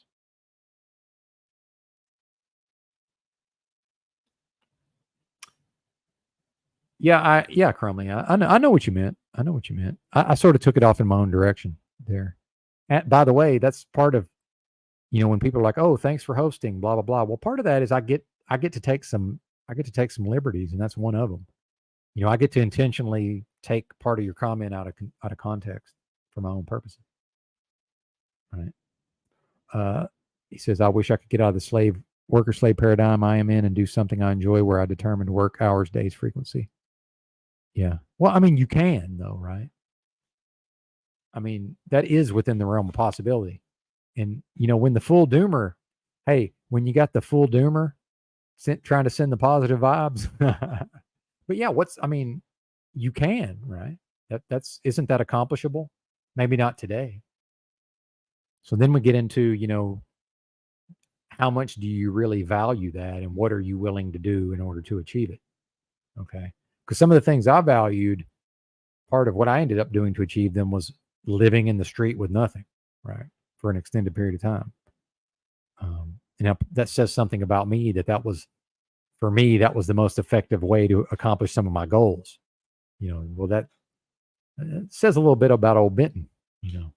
Maybe it's not like I'm some super evolved individual. I'm a super evolved individual compared to where I started. Okay. A lot of people start where had to work really fucking long and hard to get to. So, lest we forget. Well, and that's interesting. Dominic says, carefree from things like attachment, rather material or thoughts. Then we just get into, I don't know that I would ever seek to be carefree, right? And then, like, what kind of personality traits does a person have who, the reality is I've always responded to and on some level been attracted to things that are very difficult and somewhat painful and require persistence, resilience, stubbornness, fortitude, will, and strength to accomplish. I'm attracted to that. And that's the opposite of carefree, is it not? Or it seems like it. I'm attracted to these difficult things. So the fact is, the health things I'm going through, on some level, I'm attracted to it. Not that I intentionally, consciously ruined my health, because some of this is, genetic factors, but then my own behaviors exacerbated the genetic factors, and then the drinking every day for months on end just exacerbated it. And here's how I know I'm probably most likely to blame for the TBE, the famous TBE dust up, is that I was never like a hardcore drinker up until that time. I was a binge drinker who would go out to a bar, a restaurant, or a club and get blackout drunk, but could somehow not break the laws other than maybe driving. But I mean, as far as not get in fist fights, not, do some of what you see on these body cam videos when somebody's downtown and they're ejecting them from a premises and the person's fighting it. And it's like, the few times I got blackout drunk and they told me to leave, I just leave. It's like there's something in me. But then, so, it's not an excuse for me. It's in a context of, I don't believe that ever would have happened without my alcohol abuse. But then again, it's still something that's in me, right? The alcohol doesn't change the person. It's something in me from the dark side that then came out. Okay. But then, arguably, debatably, there's a victim of that as well. So, and I'll have to make that right on some level, in whatever way is appropriate at some point. I'll have to, or I'm not who and what I say I am. And that's one of my, what's up, Dow? That's one of my favorite things about this experience, is that if I am, or more correctly, if I want to be, what I say I want to be, I will have to make that right on whatever level I can make it right. I'll have to. It's like, what's he doing? Procrastinating? I don't know. Maybe I'm working towards it. Maybe I'm being a little too vague now. So perhaps I should bring it to topics that might make a little more sense. There you go. Well, we can get into what alcohol is, because I experienced it directly enough. I figured it out. I figured out alcohol. So for me, I mean, I haven't figured it out where I could like go earn a living from curing other people of it, but I have figured it out. Oh, yeah, you're welcome, sir. You're welcome. You're welcome. No. Rest in peace, Croco, the microphone, the assaulter of all microphones.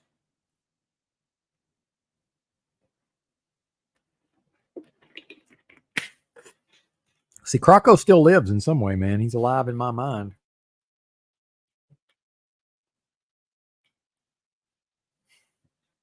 I want to watch some Croco. What do we got? We got some Croco on YouTube? I know he was mainly on Odyssey.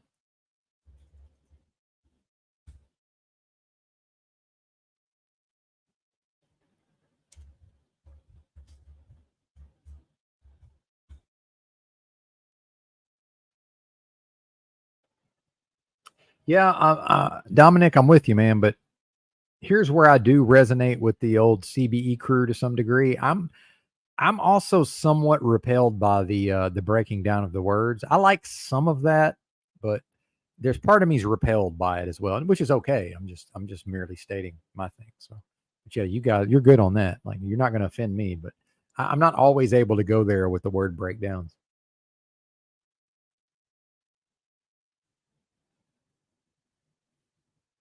Just as an FYI.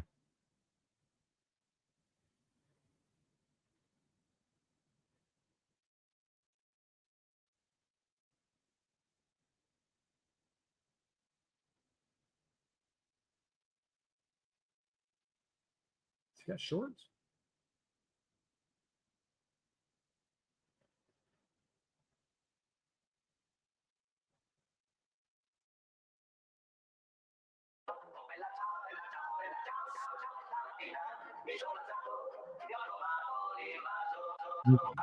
This shit I'm doing is bigger than you. Do not interfere. Yeah, see, I got to watch my P's and Q's because I'm trying to get on that YouTube monetization train. Oh, it's music all the way through. Shit. Hang on, this ain't gonna work.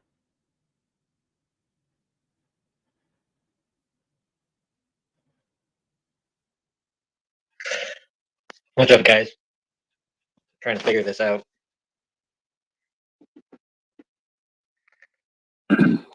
About basically what I said is a couple days ago in the chat, I said anyone that didn't see through Owen from the beginning isn't worth listening to, in my opinion. And that was a couple days ago, and in the chat he was like, "Oh, you know, that's an Owen thing to say. You're just like Owen," or something. I was like, "What?" So I called in and kind of had him kind of clarify that statement. That's where it started. And I'm with you, right? I'm like, dude, this guy's a Jay from Hollywood. Like, how much more red flag do you need? And that's why I said get me the interview so I can ask these questions so we can get them out of the way. There's no way. What's what I love about Croco? I can't even really play his content on here. I mean, that says a lot about the man. This is his YouTube live streaming because I'm trying to get monetization. I can't even really play his content. I mean, that's what more fitting eulogy for the man is there than that? Kept it real to the very end. Yeah. Oh man. But yeah, don't let me change what you're doing there, brother Dominic. Go for it. I just wanted to put that out there that I'm not necessarily going to be able to join you on the word breakdowns. I do some of it. I do some of it my own self. Yeah. Paul got those O'Doyle rules vibes from Billy Madison. Yeah. Yeah, man. Thank y'all. What's up, Look Within? Good to see you as well. Well, it's a pretty solid hour and a half opening. I'm not planning on wrapping up. This is, again, I'm planning on, figure we'll settle in and it'll be what did we do, 7 hours yesterday? Although I went to the grocery store and I simulcasted Yurt, although I think my internet crapped out. So I'm not sure how much of that actually came through, but yeah. Anything y'all want to get into? I know, Dominic wanted to talk about the health stuff, which I'm happy to do. And if anybody saw the that's me. That's my goofy ass fucking swollen grape on the thumbnail. I was going through some of my old pictures and found that my old driver's license. I think that I believe I'm trying to remember why I took a picture of that thing. Actually, that's from a scan. I had to go scan it somewhere onto the computer. I can't remember why though. But just happened to come across that. And laughing at my big old fat face. And, that was a result of hitting the weights real hard for at least 3 years. I say 4 years, but it was at least 3 solid years. Fucking 5,500 calories a day. What a fucking maniac, man. What quicker way to ruin one's health than to overtax the many of the body's systems on a daily basis with excessive amounts of food. Bizarre. What else did I want to play?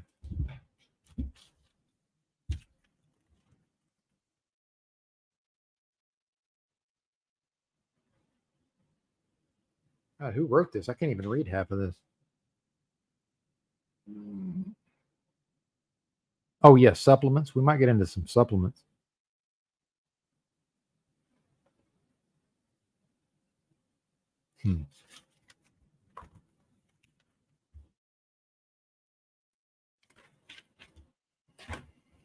I guess we could always email the Machine Lies and see if he wants to come on.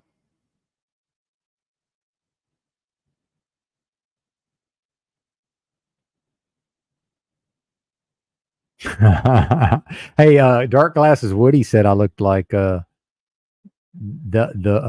mom from What's Eating Gilbert Grape.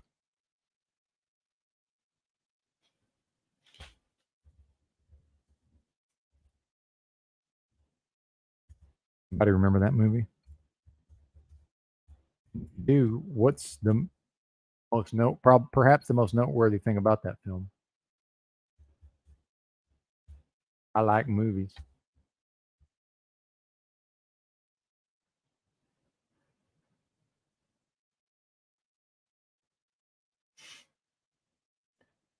Fuck, he ain't wrong.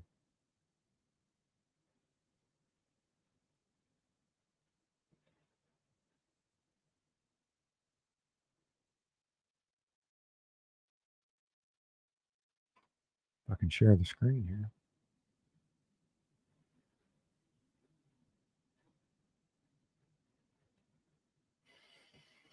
Yeah, he said, look, I look like the mom from What's Eating Gilbert Grape.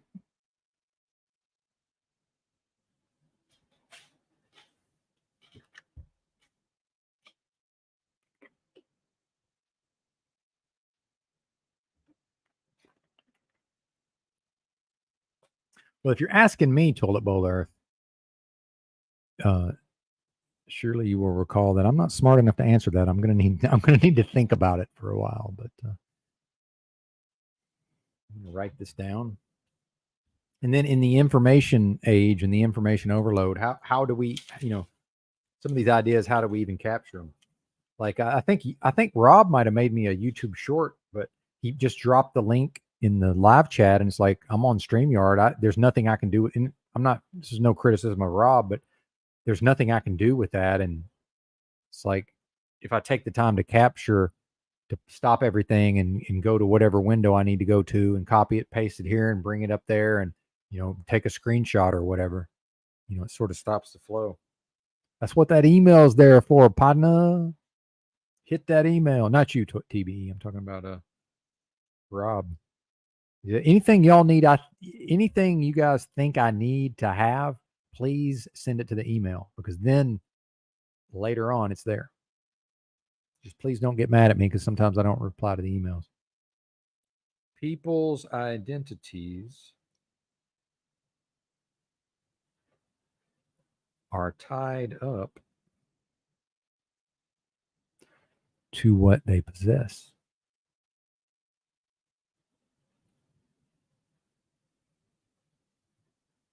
I mean, it seems true. I mean, intuitively, like my first reaction is it seems true, but I need to spend some time with it.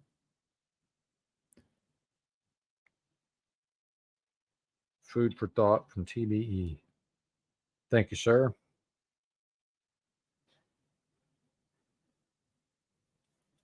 And remember, kids, I say sir because they used to beat me if I didn't. Spankings for not saying sir, ma'am.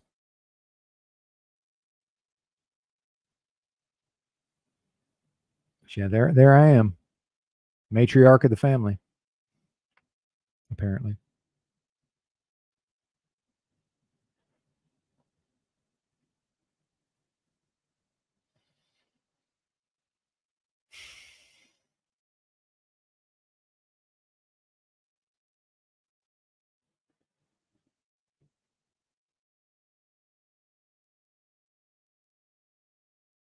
Also, that picture is a good reminder of how short most of these actors are, right?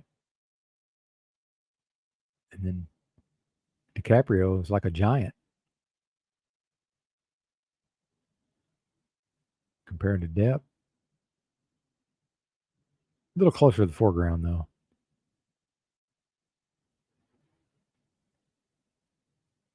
Well, are there any other live streams we should check out? I was kind of wanting to check out Yurt from yesterday. Actually, I'm going to drop the link and see if anybody. And remember, we're not necessarily paneling, folks, just so you know. Seem to be doing better with the one-on-ones around these parts. We're dropping it. One-on-ones preferred. Yeah, it's a good movie. I might have shed a tear. Back in the day, because I would have seen it for the first time, in my younger 30s, I guess. And then Mitchell, by the way, showing his inability to get a joke. Well done, sir. Or even worse, intentionally not getting the joke. It's like which is worse?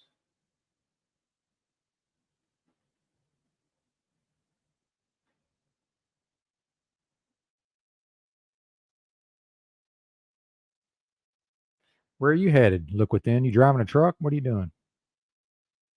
Are you fleeing the country? Gonna make me write more shit down.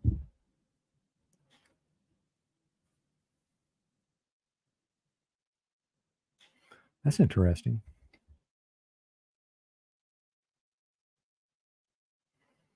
Yeah, I'm going to chew on that. Thanks, brother. Let me write that down too.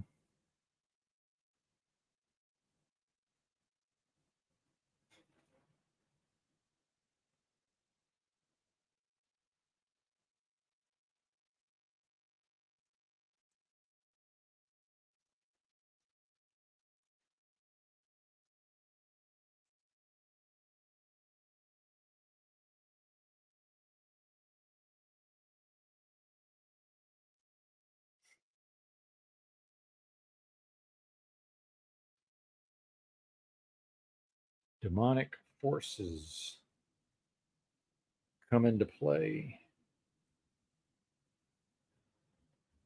which makes them behave in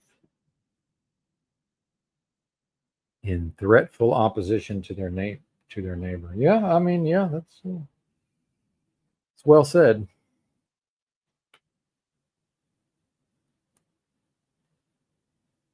To their neighbor.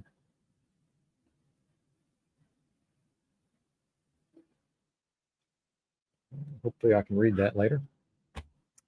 Another thing about the information age, I used to have really good penmanship and was frequently complimented on my handwriting. And I'll be lucky if I can read that later now. What's up?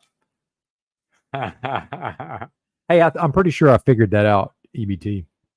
I was trying to get a hold of EBT for some consultation on my car, but I'm pretty sure EBT, now that I'm in a little bit better of a headspace than I was, and now that I'm off the cannabinoids, and I'm out of whatever funk I was in, and now that my testosterone's kicking back in, that whatever level of testosterone a 48-year-old man needs to listen to a manual automobile making certain noises and correctly, most likely correctly deduce the problem, that's kicked back in. So I'm pretty sure flywheel resurfacing and clutch throwout bearing, and then of course go ahead and replace the clutch while you're in there, right? And then the fluid.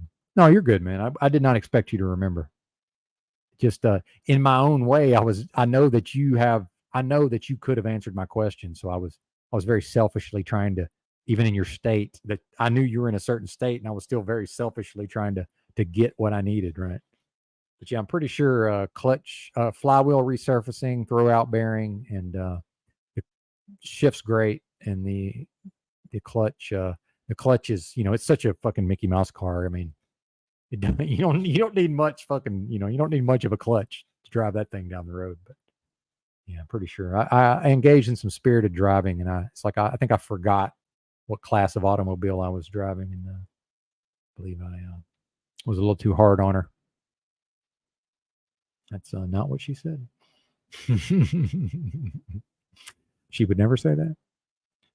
Yeah, indeed. Well, according to FedEx, or UPS rather, or USPS. Good God, how is there a UPS and a USPS? By the way, yeah, according to them, I'm actually going to get my digestive enzymes today. Although I was misunderstood. I think people just like the way ox bile sounds, because it was actually, I have the ox bile. In fact, this was the majority of the basis of me having to apologize to Nubs yesterday. Yeah, I have the ox bile, of course. Now, this is the cheap shit. I used to have the good shit. This is the cheap shit. Too bad we can't show firearms on stream, by the way. That'd be cool. But we can't. Maybe I'll post some pictures later. Oh, Mississippi? Going to Mississippi? Used to live in Wisconsin. Oh, do you live in Mississippi? Look within. Are you Primal Jihad? Yeah, it is. Ox bile is much funnier. Yes. Well, and that's credit to Enslaved by Truth's comedic sensibilities. That yes, that's the one you go with because it sounds funny. Exactly. That's how that works. Well, and rest in peace, Mitchell. We hardly knew ye on this channel anyway.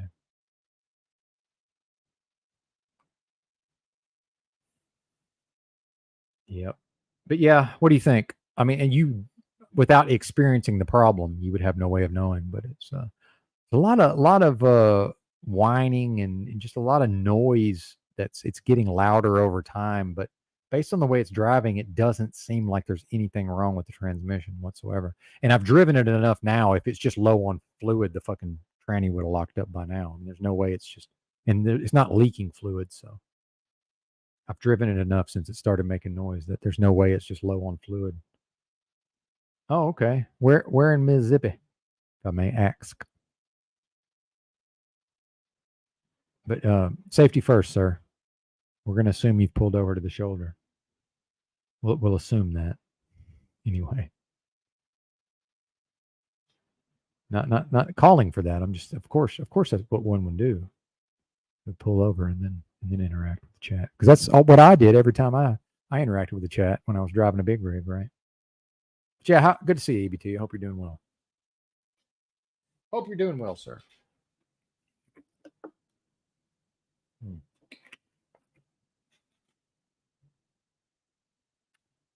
Oh, if you're talking about my car, it's a fine car for what it is. It was the least expensive car made in 2012.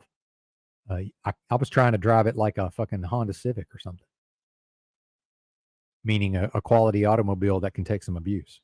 I have a quality automobile that if you take in mind that it can be broken very easily and it's not abused, it will last a long time. That's what my vehicle is. And I knew that, and I still drove the fucking piss out of it anyway.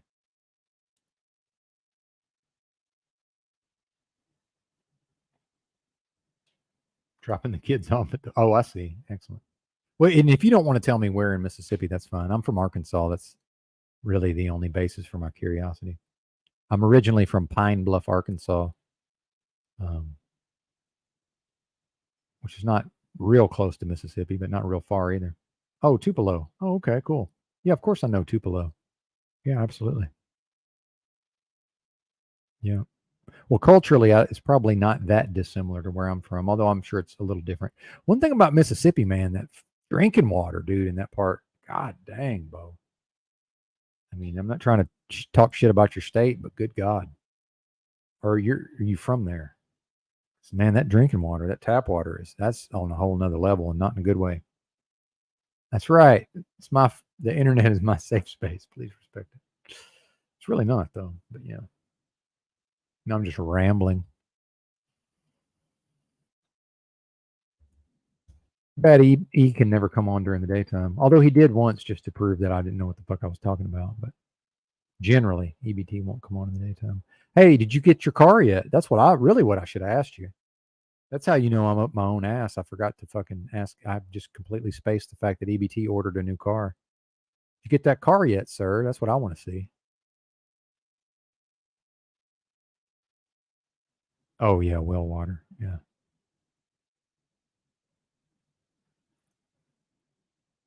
Mississippi.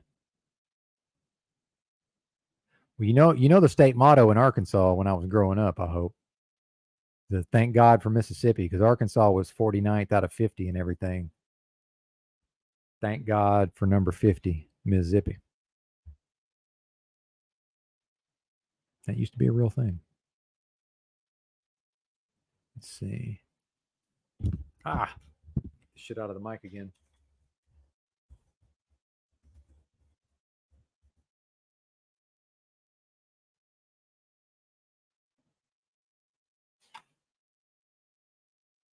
Now, at the risk of making myself look stupid, and remember, this includes the U.S. territory, so I'm only talking about the 50 states. But let's see.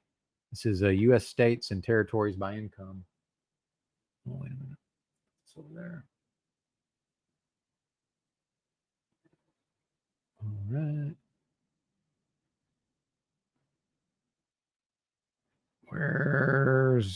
Where is it going to be?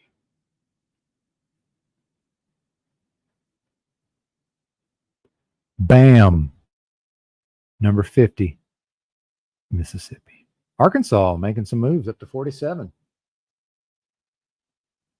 And then poor old New Mexico, the only state that's not in a region with these other states. So like New Mexico should just be in the fucking South as far as the economics, apparently.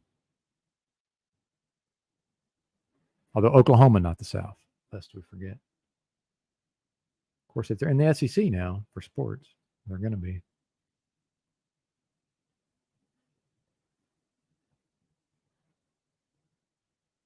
Oh, I got one more thing I just remembered from I did this this morning, I think, actually, or yesterday. If we can find it.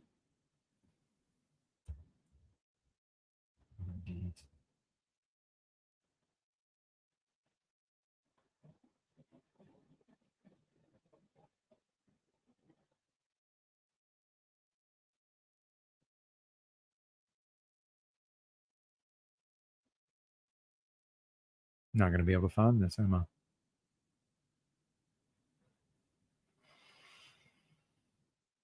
So disorganized.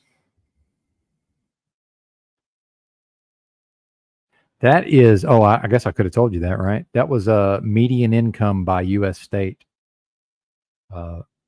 So, yeah, I guess I could have told you that, right?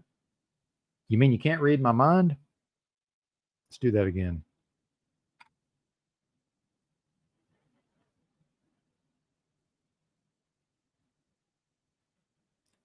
Yeah. U.S. states ranked by median household income. Yeah, abandon ship. If y'all got stuff to do, go do it. The drama portion may be over.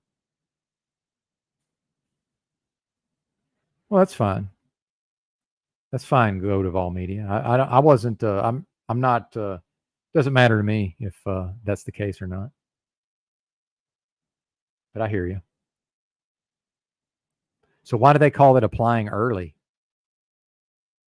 Because actually that's not the reality, Godal. That's not true. That's actually not true at all, because if I go on to my YouTube, it still says that I have to have 1,000 subs for monetization. They just let me apply for it early. So it's still, the requirement's still 1,000 subs technically. So hate to inflict my touch of the tism and on you and be pedantic, but in fact it is still 1,000 subs. But they've again allowed me. Now, are they allowing every channel that's over 500 subscribers to apply early? That's the question. No, how about you look it up? How about you look it up? And then you can point us in the right direction. Because I'm I don't know if you've noticed this, I'm otherwise engaged right now, but yeah. Feel free to go find that for us and maybe drop a link or some such. Oh, is it Mitch? Okay. Well, then it's definitely wrong. Okay. Yeah, that's 100% wrong then.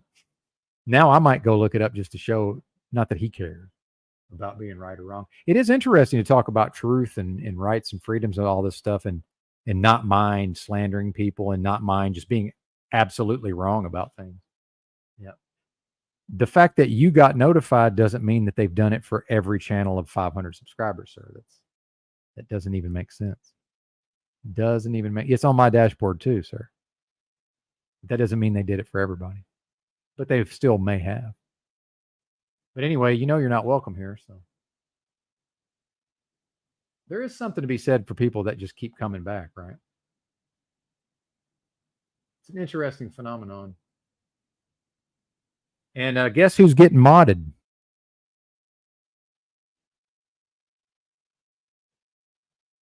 Guess who's getting modded? I love this. Fantastic. If I can see the fucking screen. Hey, all right. Brother Notch. Hey, what's up, Benton? How's it going? I'm doing great. How are you? Doing all right. Just enjoying the show. I've been kind of coming in and out, but yeah. I I also kind of thought it was interesting what Z was saying towards the end of his rant, but I know you weren't talking about that, so I don't want to detract. Oh no, we can go back to that. That's hey, it's still we're within the drama window still. Absolutely. Yeah. Let's do it. Well, I mean, I would have to probably agree with most of your assessment that it's probably good that he got that off his chest. There's definitely some expectations that he might have had, and like kind of calling out Paul and wanting to get into like a fisticuffs with him. I would say, it seems to be, to me anyway, there's a lot of that kind of is going on lately, like on the internet, especially around Paul for some reason. Yes. What was his name? Yeah, the cult is that the body outline CBT or no CBO. CBO, yes, sir. Yeah, he also was challenging Paul to a fight, right? Bare fist fight outdoors somewhere in Texas. So, sorry, I'm just trying. I'm listening, but I'm trying to do something also. But yeah, no problem. So just to finish my thought, I'm listening. Yeah. Okay, well, just to finish my thought, I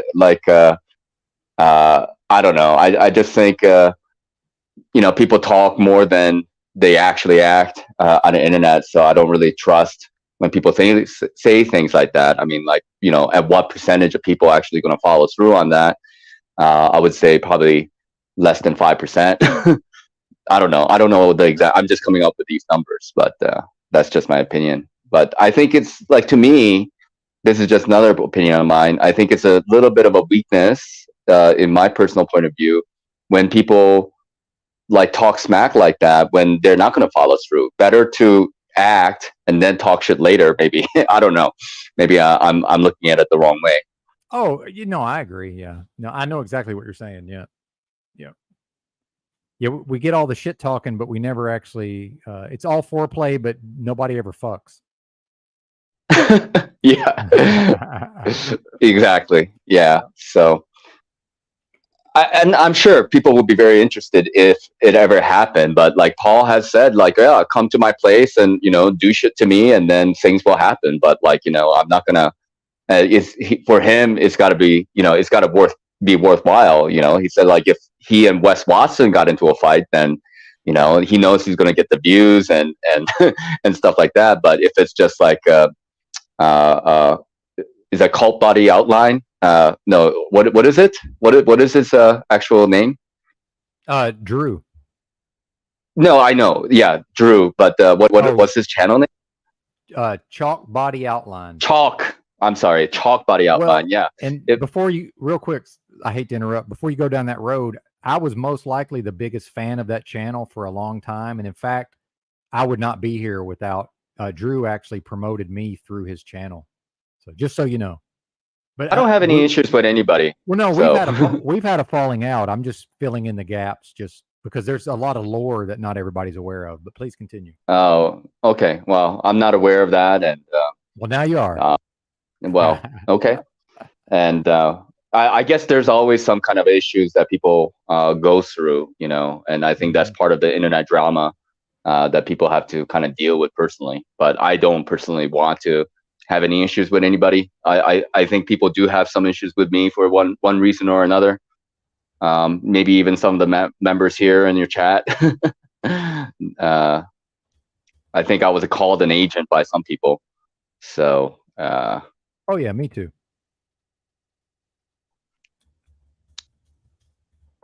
I'm Anyways. I'm on a sound stage in Quantico. I don't know if you're aware of that. That's been the they've been saying that about me for years now. Because I started this channel driving a truck. I don't know if you ever saw any of when I was truck driving. I would live stream while I was driving a big rig. And then I would if I was parked, I would do live streams from the sleeper cab. So that was that's awesome. That was always the EBT, and some people would always say that I was on a sound stage in Quantico. They didn't actually believe you that you were sort of leaned into it. They didn't believe you. They didn't believe that you were driving around a 16-wheeler or an 18-wheeler, whatever they are. Well, I mean, people believe whatever they believe, right? Or maybe it's all Yeah. in good fun. I don't know. Yeah, I guess so. It could Maybe be. I was. Maybe I was on a soundstage in Quantico. See, it's a fun thing to play with, in my opinion. I kind of like to play around with that. Oh, they're calling me an agent. They're calling me a Fed. Well, it's kind of fun to sort of lean into that, I think. Some of these folks are predisposed to paranoia. Well, I do wonder though, like if they are genuine agents who are like panel walking and going from one show to another and watching in on Paul and Z and you and anybody else who's out there, and if they are, how would anybody really come to understand that? Well, I would be deeply offended if that were not the case, personally. You're so worthless that nobody cares about you, even the feds. Well, that's so. Well, what I'm saying is, if I'm not being monitored in some vein, then was the Patriot Act all for naught? There's a reason why these things have happened. There's a reason why I'm not allowed to have a checking account because of the Patriot Act, right? Like a lot of these changes in society have occurred.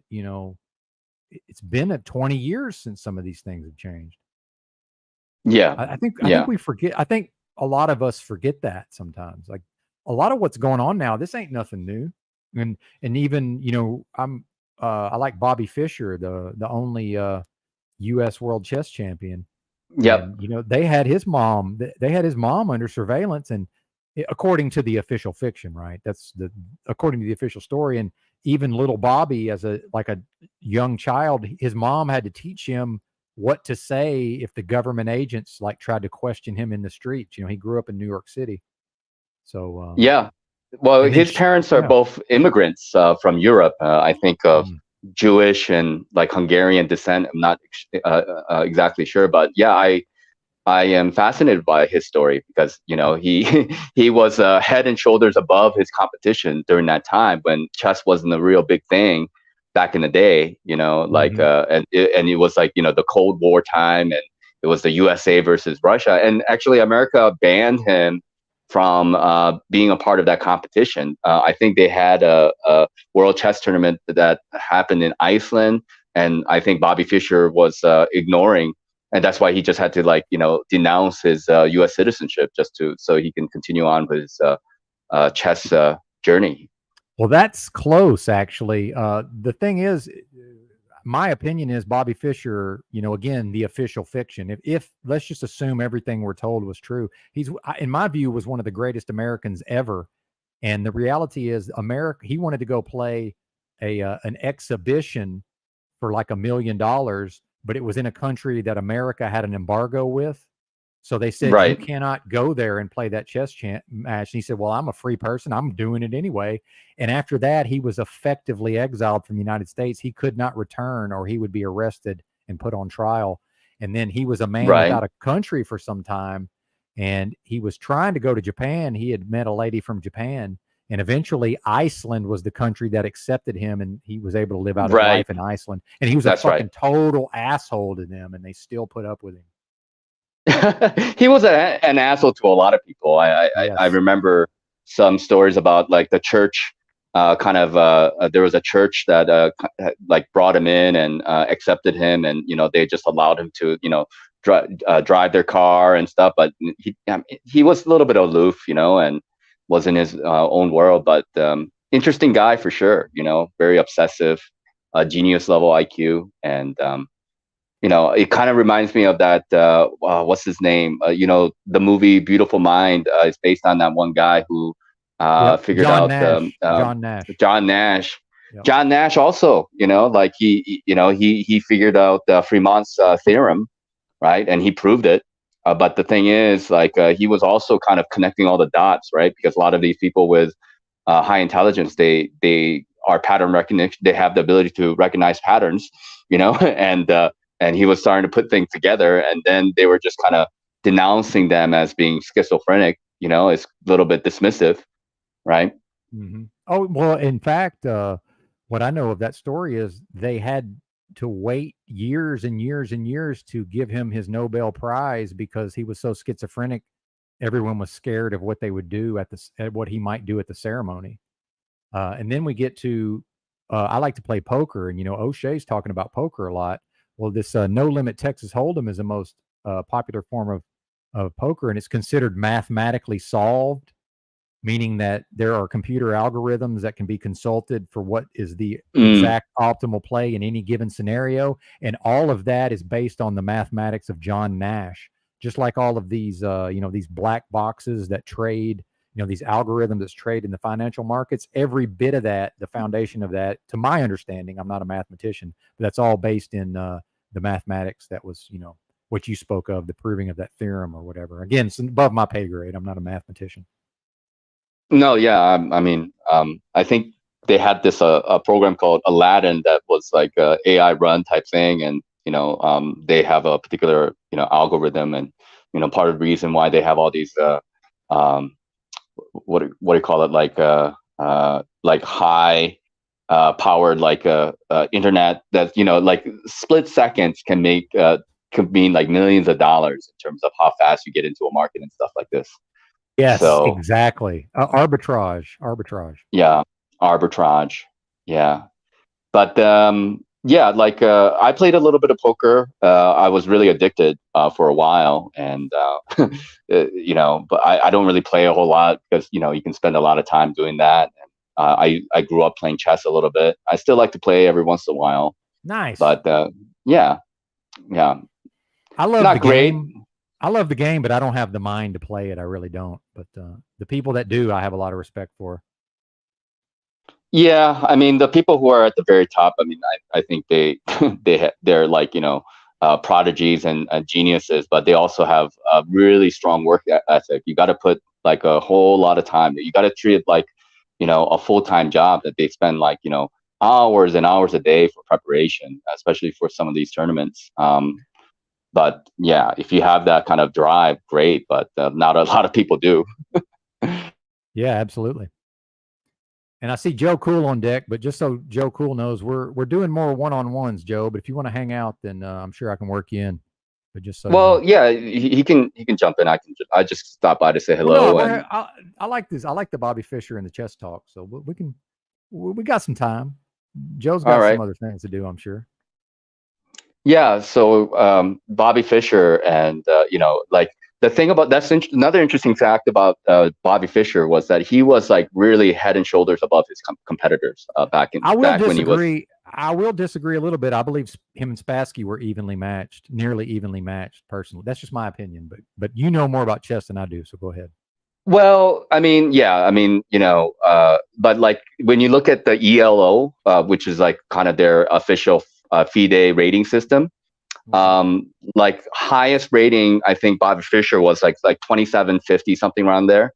And then people who were like number 2 to him and below were like 2600. He was like 150 points of ELO above all his competitors. So like if you just look at that for what it is, like right now, highest go peak. ahead. Highest peak. Yeah. One of the highest peaks. Yeah. Yeah, now you have like Magnus Carlsen at the top, and then you have Digniren and Ian Namichi. I can't ever pronounce his name correctly, but like these guys are like around 2800, and that would be the cream of the crop at the moment. You have what's called a super GMs, and you get to be a super GM if you cross like 2700, and there are only about 10-15 players in the world who are hovering around that range. GM in general is anywhere between like 24 to 2600 in ELO. But like, yeah, you have Magnus Carlsen, who is the highest rated player ever, but his competitors are right there with him. They're very close to him. But like back in Bobby Fischer days, he was way ahead of his competition. But I would agree overall. I'm saying at the time he played Spassky, I believe they were close. But then Fischer didn't really play it. He didn't compete that much. You know what I'm saying? He didn't just continue to compete at that level like you would expect, if that makes sense, based on what I know of it. Yeah. There was some drama involved with the World Championship. Like he basically just kind of gave up on one of them just because the conditions were not met to his standards, and so I mean he could have really gone further, in my personal opinion, if absolutely. you Yeah. know. Oh, definitely. Yeah. Well, and then, again, the only world chess champion the country's ever produced, other than that, the one guy, but it was before, it was officially a chess championship. There was another American who was really good, back in the day. But, to me, that's a big deal. And then, that was Fischer's big thing, is he said the Russians always team played him, meaning they soft It's played true. each other in all these tournaments. So he's really in a tournament. He has to defeat more than just each opponent individually, in a way. Yeah, that was one of the paranoid thoughts that people were claiming that Fischer was having, is that he was claiming that the Russians would end up in draws often with each other, right? And then they right, and so when you draw, you get half a point, and then if you win and lose, you get 1 point or 0 point, depending on. But he would have to everybody's trying to beat Fischer. They're trying to win against him. Otherwise, because you can get into drawn positions, but it can happen, but it's not always the case. And then I think what he was thinking is that it was happening more often than not for this kind of tournament format. And so they were, I would say that, and he's the genius, I'm not, but I would have to agree probably with his assessment on what was going on. Well, and if the U.S. had a lot of great players, wouldn't the U.S. do the same thing? Maybe. I would think I'm so. not.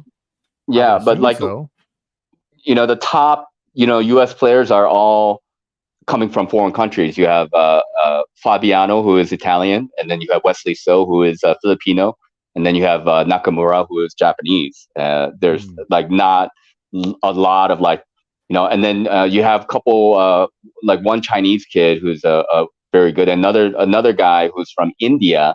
He's the youngest grandmaster, but they're all Americans, but they're all kind of foreign-born talents. Exactly, yeah, precisely. Yeah.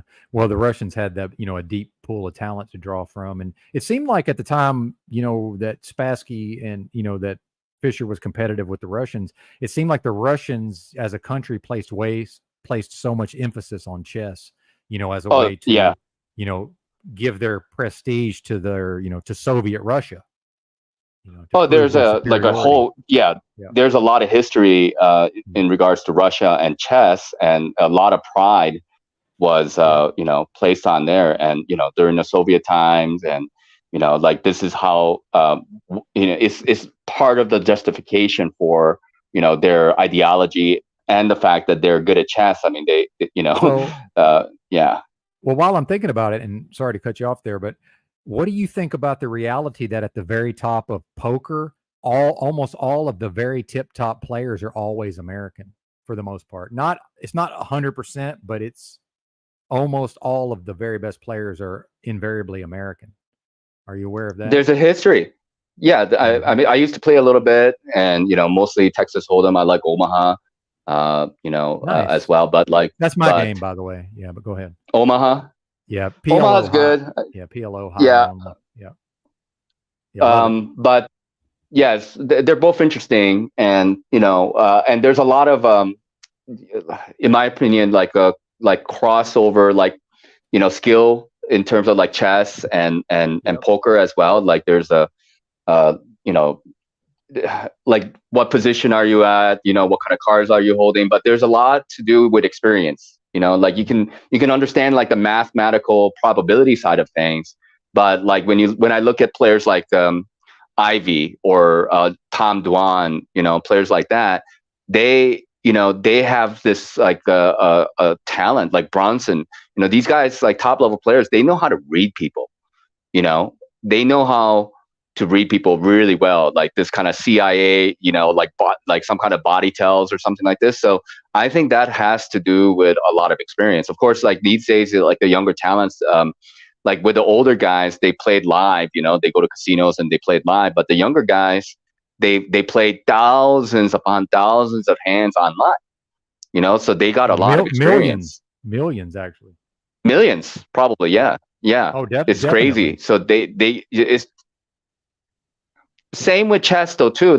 Because back, when I was younger, we didn't have chess.com and Lee chess and stuff like that. So younger generations, they can just get online and then they can play a lot of games, like a lot of like blitz games, 3-minute, 5-minute games that we didn't really have the chance to play like growing up as much. So that also gives you a whole lot of experience.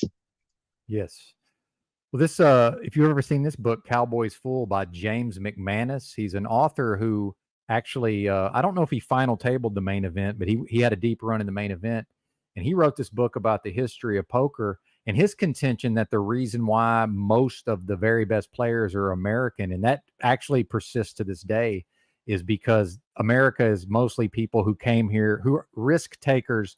Our ancestors, many of the people who came here took a great risk to come here from other countries. So it's like a self-selecting group. And even what we saw at the World Series of Poker main event this year, the final table, it wasn't majority American, but the top 3 finishers were all American. So it seems like, even though the pool of talent from around the world is deep, it seems like whoever rises to the top of that ends up being American for whatever reason. So I find those kind of things fascinating, kind of the tie-in with history, the tie-in with sociology, all of these different, things. That's the sort of, I find it fascinating. Yeah. It is fascinating. I remember reading about Doyle Brunson's like kind of autobiography of, he wrote his famous book about poker, and he was talking about his experiences of like, playing with his rent money and then being robbed at gunpoint by people and stuff like this. And, these experiences kind of harden you, and obviously not everybody who plays poker will become, top level players, as many top level players as there are. There must be hundreds, if not thousands, tens of thousands of players who fail to become like them, but these people, they're kind of, but they didn't become the best by accident, like a lot of hard work and experience, and the same type of people, same individuals tend to make money and then make it to the final table, and that's no accident either. Yeah, absolutely. And shit, I had something to say. I forgot what it was. I think I'm going to bring Mr. Cool up. He seems to have something on his mind, but I do better with the one-on-ones. So you're welcome to come back later if you're so inclined. I'm trying to keep it to a one-on-one as much as I can. Just no worries. Good shooting the shit with you, and talk to you later, man. Hey, man, thanks for stopping by. You definitely added to the show, so we appreciate that. So come back anytime, sir. All right. That was, I'm going to try to say his name, Nachi Ketu. Maybe I'm getting closer. Mr. Joe Cool, what's happening? Welcome to the stream. You are muted, sir. You're muted. He's like, what do we do? Mr. Cool. Can't hear you, sir.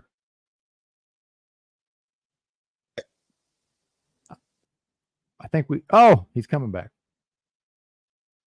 He's a veteran of many panels. I made him wait so long. Maybe he was fumbled the ball. Come on back, Joe.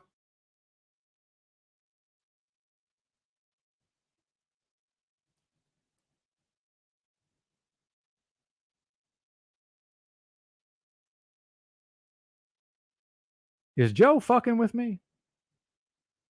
Oh, there he is. I'm about to say. Let's say All right, what's up, man? Now? Can you hear me now? Oh yeah, you're good. All right. Nachi, if you're still listening, come back. I was loving that fucking conversation. I had a million questions for y'all. Oh God. Yeah, I know. We're trying to keep it to a one-on-one. I get lost in the sauce when we get a bunch of people up here. I get you. I understand that philosophy too. But lost in the sauce. God, it was a really good fucking conversation. Well, thanks, brother. And I only had one question. I feel like I ruined that good shit. No, you didn't ruin it. One fucking question. You didn't ruin it. I know I've seen you with Paul and Wizard them. I was wondering if maybe you had some of the knowledge they did. I was looking for somebody like you. All right. I was watching man. And they was talking about a social security number. And they were saying that there's a letter at the beginning. What does that mean? And the first 3 stand for something. I figured I got friends who know that shit. Maybe I can just be lazy and ask them. Yeah. So I didn't really want to interrupt. And you guys were killing. I had no idea about the fucking the scores and how back in the day Fisher What was his score? That was one question. If it was okay, I wanted to ask. Yeah, it was talking 2750 or something like that, I think. Wow. Yeah, And at the time it was the highest. And at that time, I Yeah. was like, and now they're in the Yeah. norms. And the philosophy, y'all had a couple philosophies I wanted to ask y'all about. Like most of the chess players, man, foreign, and I think he said the something players, the American chess players are still foreign, even though they're American, they're foreign. And the shit you said about Americans being natural risk takers, I wonder how that went into it. Great conversation, man. Yeah. Thanks, brother. I appreciate that. It's we can go back to that anytime. You know, I think it sounded like Notch knows enough about those topics. We can get back there. So you didn't ruin anything. Sometimes less is more, sir. Sometimes less is more. I love morning wisdom. This is morning to me. I love morning wisdom, and I'm a fan of God. I believe all things happen for a reason. And that. I don't. Yeah, there's no coincidences. Yes, right. Yeah. Maybe that's what we're meant to talk about. I was working on a bid and shit like that, but okay. As long as I'm here, see if I whatever's on your mind, brother. Yes. Well, you just put something on my mind. There is no coincidences. And if I stop my cam, it's because my connection starts shitting out sometimes. My connection will bump me from time to time too. I'm out in the desert, out by New Mexico down there. There are no coincidences. So does that mean that some intelligence put this together, right?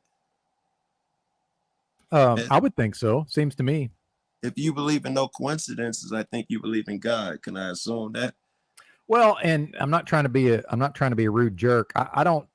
It might be whatever I'm afflicted with. I don't respond very well to the open-ended questions. It's just something about my personality. Okay. I don't know why that is. But I understand what you're saying. Yeah. Right. Yeah. Well, no, I'm more of a just talk and deliver a discourse kind of guy on that type of stuff. Right. But I like to listen a lot too, Joe. Like I like to listen. Check this. I mean, that sucks for both of us because I feel like I know what I already know, and I'm not ego driven. I know my conversations no better than the next man's. I have no desire to just talk. I do have a desire to learn. So I'm with you. I prefer to be in a room with the guy who talks, and I'm that guy. Yeah. I don't want to fucking just talk. I need to learn something from a guy. The smarter he is, the more he will sharpen me. And I like philosophizing.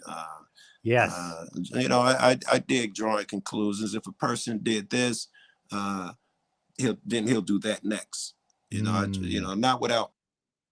Oh shit. That was my internet that time. Oh, you're back. You're back. Not without harming anyone, but I do like to see what you can learn. Somebody can look at a tree and see nothing. Another man can see a fucking rocking chair in that tree. Yeah, right. Some guy will see heat in that tree. Nice. Fuel for the house. Yeah. Well, and another thing, since the shows tend to run a little long, I kind of need people to come on here and talk at some point. All right. Well, you're gonna have to be willing to talk with me and do that open-ended shit. Really, it's all good. It's all I do is hypothesize and shit, really, and try to learn shit. Part of the fun for me is I had no idea that me and Notch were going to talk about Bobby Fischer and chess and then poker. So I don't have any. I don't know what me and you were going to talk about. That's part of the fun. I like that. Discover that as it happens. I thought that was just crazy. I didn't know whether you guys talk about that all the time or not. First time. I was like, what are the odds? Just the chess shit alone. Then when he transitioned to poker, right? Another question I wanted to ask, and y'all kind of got into it at some point. Would the same mind who's good at chess be good at poker? And you guys touched on it for a little bit there. Well, and the guy, Magnus Carlsen, is the world chess champion. He's the highest rated player. He started playing poker now. So you can go on YouTube and watch him play on a live stream now. So do the skills and the philosophies translate over to some poker? of it? Some of it. And actually poker, Texas Hold'em is becoming more like chess. Yeah. In that people have to memorize what to do in each particular situation. In chess, and I'm not a chess player, but my understanding of it is a lot of the game is understanding what will my opponent do in a situation based on what they've done in the past, if that makes Right. sense. Very And, good. and Texas Hold'em is becoming knowing, Very good. okay, in this given scenario, what does the What computer is he- algorithm what does the computer algorithm say is the best play? It's based on, that's where the John Nash You're stuff trying to came in. mimic the algorithm. You're trying to mimic the algorithm. They're these guys are studying poker by using a computer software to analyze positions and then memorizing it. And Yeah. and it's that's paying similar off. to chess. Very similar to chess. And Yeah. it's paying off. That's what's the winners. Oh, are that's doing. who's winning all the money. Yeah, absolutely. Wow. Interesting. For the most Another part. thing. Yeah. Risk takers. You guys were saying that the Americans were inherently risk takers, and it's logical that would apply to poker. I was wondering if how big of a risk taker you are applies in some way, but then y'all got into that reading body language shit. And now that is my wheelhouse. The body if language. Chess benefits, the philosophy benefits, poker can carry over. Then is there a body language aspect that you learned in poker that you can use in chess? Can you see? That's a good question. I don't know. wondered if that's the thing, Yeah. right? You know, if Yeah. the good poker player can bring his shit over. I wonder. Well, I will tell you this. When I was truck driving, I would listen to a lot of audio books. So some of these books written about Bobby Fischer, if you actually look at the story of when he went to, I believe it was in Iceland, and he played Boris Spassky, the Soviet Russian, for the World Chess Championship. Yeah. Well, a lot of how Fischer won the day was with psychological warfare. I was going to ask Nachi that. Yes, because Nachi said that a lot of his paranoia, and to some degree, I would love to talk to him about that shit. But how much of that? Real quick, if he wants to come back and talk to you, that's fine. But I'll take a break because I always have other things I can do also. But this is your wheelhouse. If you could add into the conversation, way, I'd man. appreciate it. I was dying to be in with you two niggas. Yeah, I know, man. All that. You guys are killing it. Thank you. But it's great. It's great that you're still here and I get to ask you. Thanks, brother. Something. Oh shit! I'm getting high. It's hard to recall when I'm getting. That's a beautiful thing. Something else. Yes, it is. Y'all got some good 30+ % shit too, like 32% or 33%. Yeah, if I'm not smoking, it's just because I have to pass a drug test for my job. Other than that, I'm a smoker. Right. That's a fucking shame. I want to try to remember this last. It is what it is. Question. Yes. If he was paranoid during that shit, and if it's the one you're talking about, I think it is the one you're talking about. He was acting really. There's sounds, weird. The cameras, the lights, the electrical shit from the lights. Yeah. How much of that would have been paranoia, and how much it would have been on point?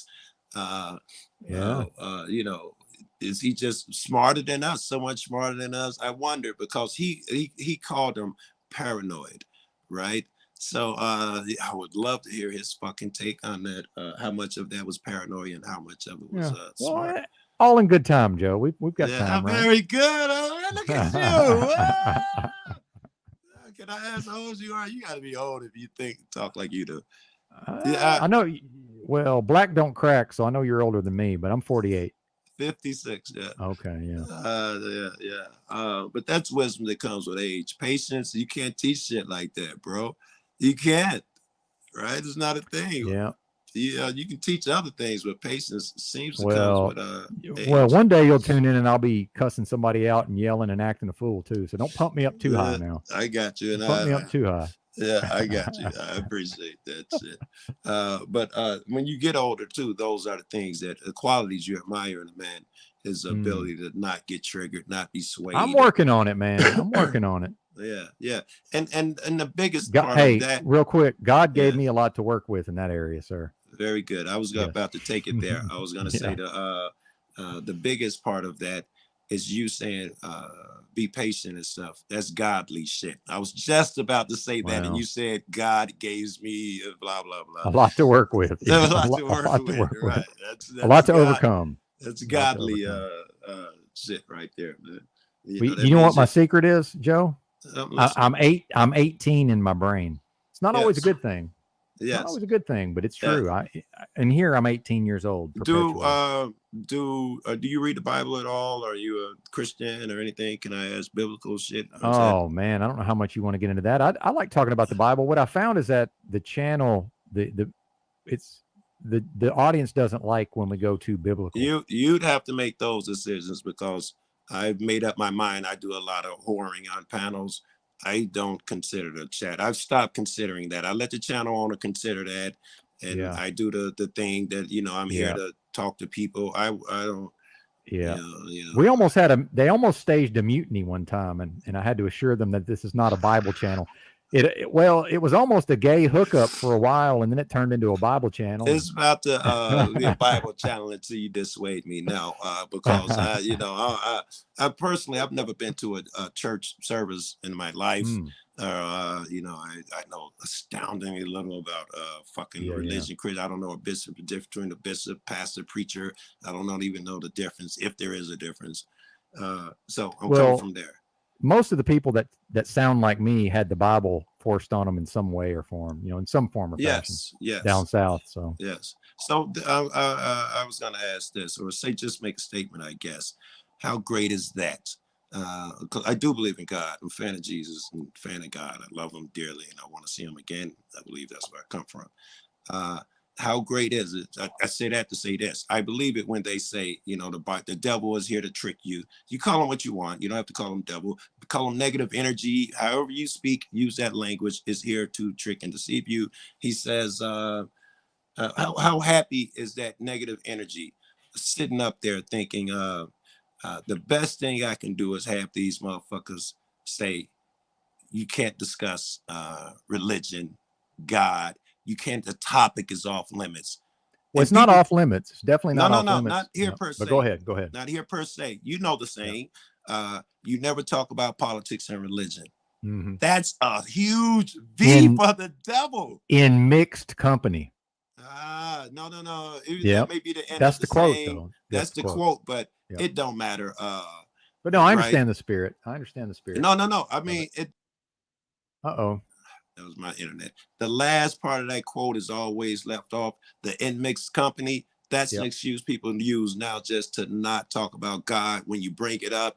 You can't talk about God, man. It's gonna turn to an argument. Funny, I do it all the fucking time with all sorts of people. And if they're an adult, we never get near an argument. Yep. Never. Never. I don't even fuck with squares like that who yell at you about shit like that. I don't even know that guy. The most that happens is I do it, and we do it here, and we have to go somewhere else because the fans don't seem to like. Yeah, what I found is as long as we hit it fast and hit it hard, and then as long as we get in and get out, they're fine with it. It's when it keeps going for too long. I think I was done, but now I want to torture your audience for some fucking reason. I want there's something about that inclination to. Yes. Oh, they don't want that. Well, let's hit them with it. Well, let's try quantum physics then. Oh, you found you got to go somewhere else for that. Joe, I probably have a double-digit IQ, and I'm not exaggerating. So we're not going to be able to get anywhere with physics. That was to torture your audience anyway. Yeah, I could listen to you talk about it, but I'm not going to be able to join in too much. All right. Here, I would torture your audience before I leave because I'm working on a vid. Be right nice. on, it's brother. a gift, but they'll consider it torture. We're talking about God. People don't want to talk about God. Quantum physics. That's also an unpopular conversation. But I'm going to tell you, take time, study that quantum physics shit, because in there is also reasons for you to come to know God. In fact, now science says that in quantum physics, there is your proof that God exists, a divine intelligence, and that he loves you and he makes all these things for you. There is reasoning for you believe in karma. You what goes around comes around. You do good, good happens. You do bad, bad happens. There's scientific shit to back that up now. Get into your quantum physics. We are unable to escape the consequences of our actions. It would appear that scientifically you can prove those things now, the quantum entanglement and other things. Yeah. So you were beneficial. Toilet bowl was good, baby. That's right. I can talk about Jesus Christ all day. Love you, bro. Yeah. All right. I was working on a vid and you know. Well, cool, man. Don't feel obligated. You're not obligated. I dig it. And don't feel obligated. And next time, I love Nachi, by the way. And I rarely get to talk to him because it always seems like somebody jumps on panel, disrupts it, and he don't have the energy for that nonsense. Exactly. And I never get to speak to him. So if it's Okay. okay with you, if he frequents If this he wants place, to come back, I'll happily have him back. all If right. he's listening. I'll take a break. Again, if he's back over here, I'll take a break from editing, and you know, maybe we three can chop it up. Yeah, we'll play it by ear. Good to see you, bro. The same. Be easy. Have a good day. You as well. Joe Cool, everybody. Yeah, I do way better on the one-on-ones. I don't know why. I start having freakouts sometimes when there's too many people talking. No, what do you call that? What do you call that? Oh, yeah, you missed the capitalization there, TBE. But anything the audience wants to get into, and I'm sure I missed some great comments. I do. Part of the one-on-one is I feel obligated to sort of tune in to the person I'm conversing with versus reading the chat. Yeah, best stoner laugh goes to Joe Cool. Now, did the other JC have a stoner laugh? I don't know. Perhaps not. Crumley has no idea how to play chess, but he's beat all of the best checker players at Cracker Barrel, right? Or those, what is that where that game where you have to jump the pieces and it's like one, you know, with the piece of wood with the holes and the pegs, and you got to jump that game. That's an IQ test that I don't know that I scored that well on back in the day either.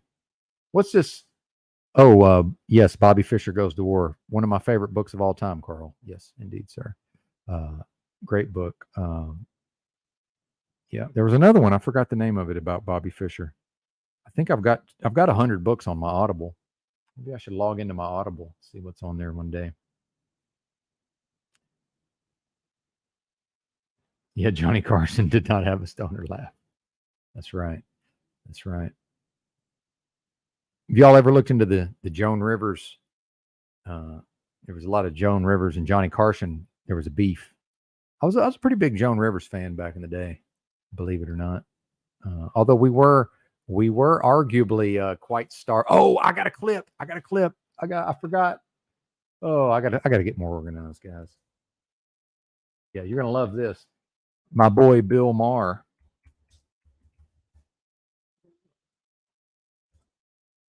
My boy Bill Maher had an interesting clip.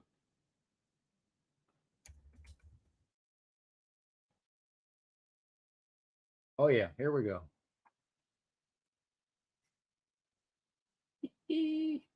Oh yeah, you're gonna love this. Or not.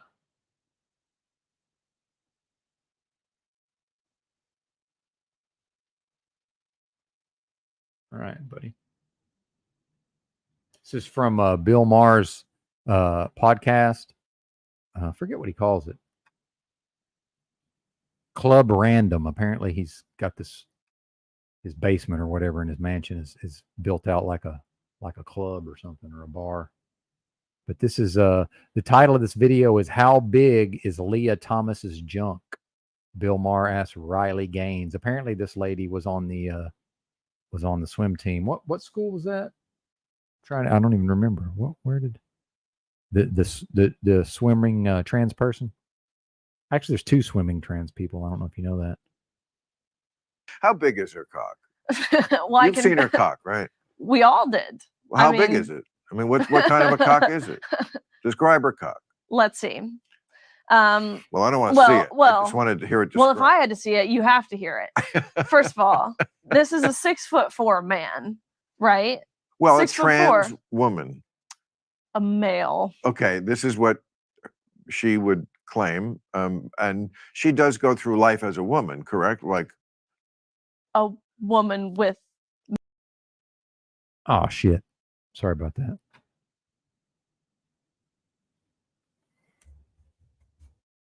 At some point, it's all just watching an old man try to use a computer. Unsuccessfully much of the time, by the way.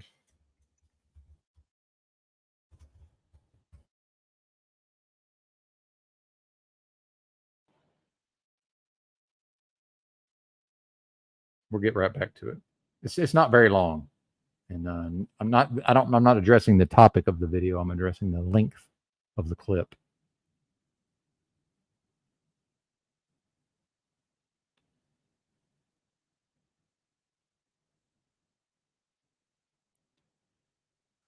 A woman with male parts. Yeah, right.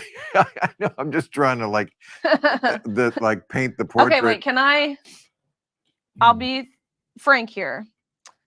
I don't use she, her pronouns when referring to Thomas, and I call it a male. I think even using the term trans woman is giving Thomas some of our language as women. And I think trans woman is a subset of male. I do not believe trans women are women. And so I'm saying that up front on the record. No, I'm basically on that page. We keep the people who think there's something wrong with actual liberals. This is an actual liberal who agrees with the basic premise that sounds conservative, by the way, which conservatism doesn't exist as far as I'm concerned. I think, of course, a trans is a true phenomenon. There are some people who are. I think as long as I don't forget to, as long as I comment on it, and but thank you for the reminder, Dow. I think as long as I promote the channel and the broadcast, we should be okay. I'm learning. It seems like more and more as long as you shout out the channel and everything, which I should have done initially, but I think we're okay. And I'm sure this is the wrong phrasing, but people know what I mean. Born in the wrong body. Right. They really do feel and want to be the sex they were not born. I get that. And well, that's the claim, Bill, and Bill knows that. And those people should be protected and respected.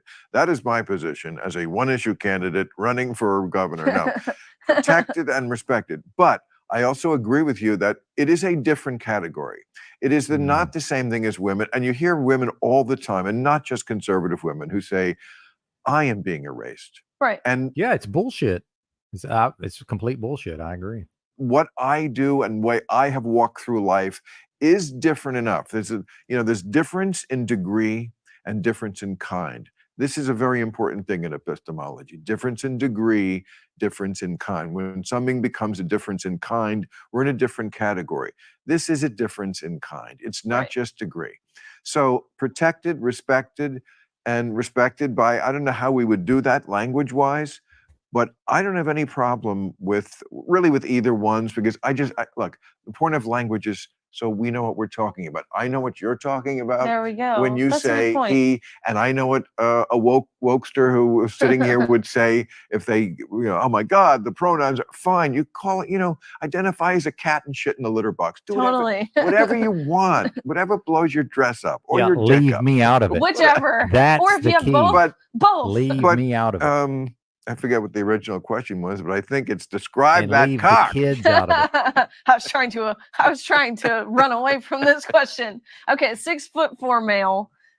Use your imagination. That does not mean a big cock. Cock size is not ever usually. I know from women who. Are you about to? No, I know, but I know girls who have dated like 7-footers. Bill, by the way, has been with hundreds of dime pieces in his time, going back to the fucking 70s as a stand-up comedian.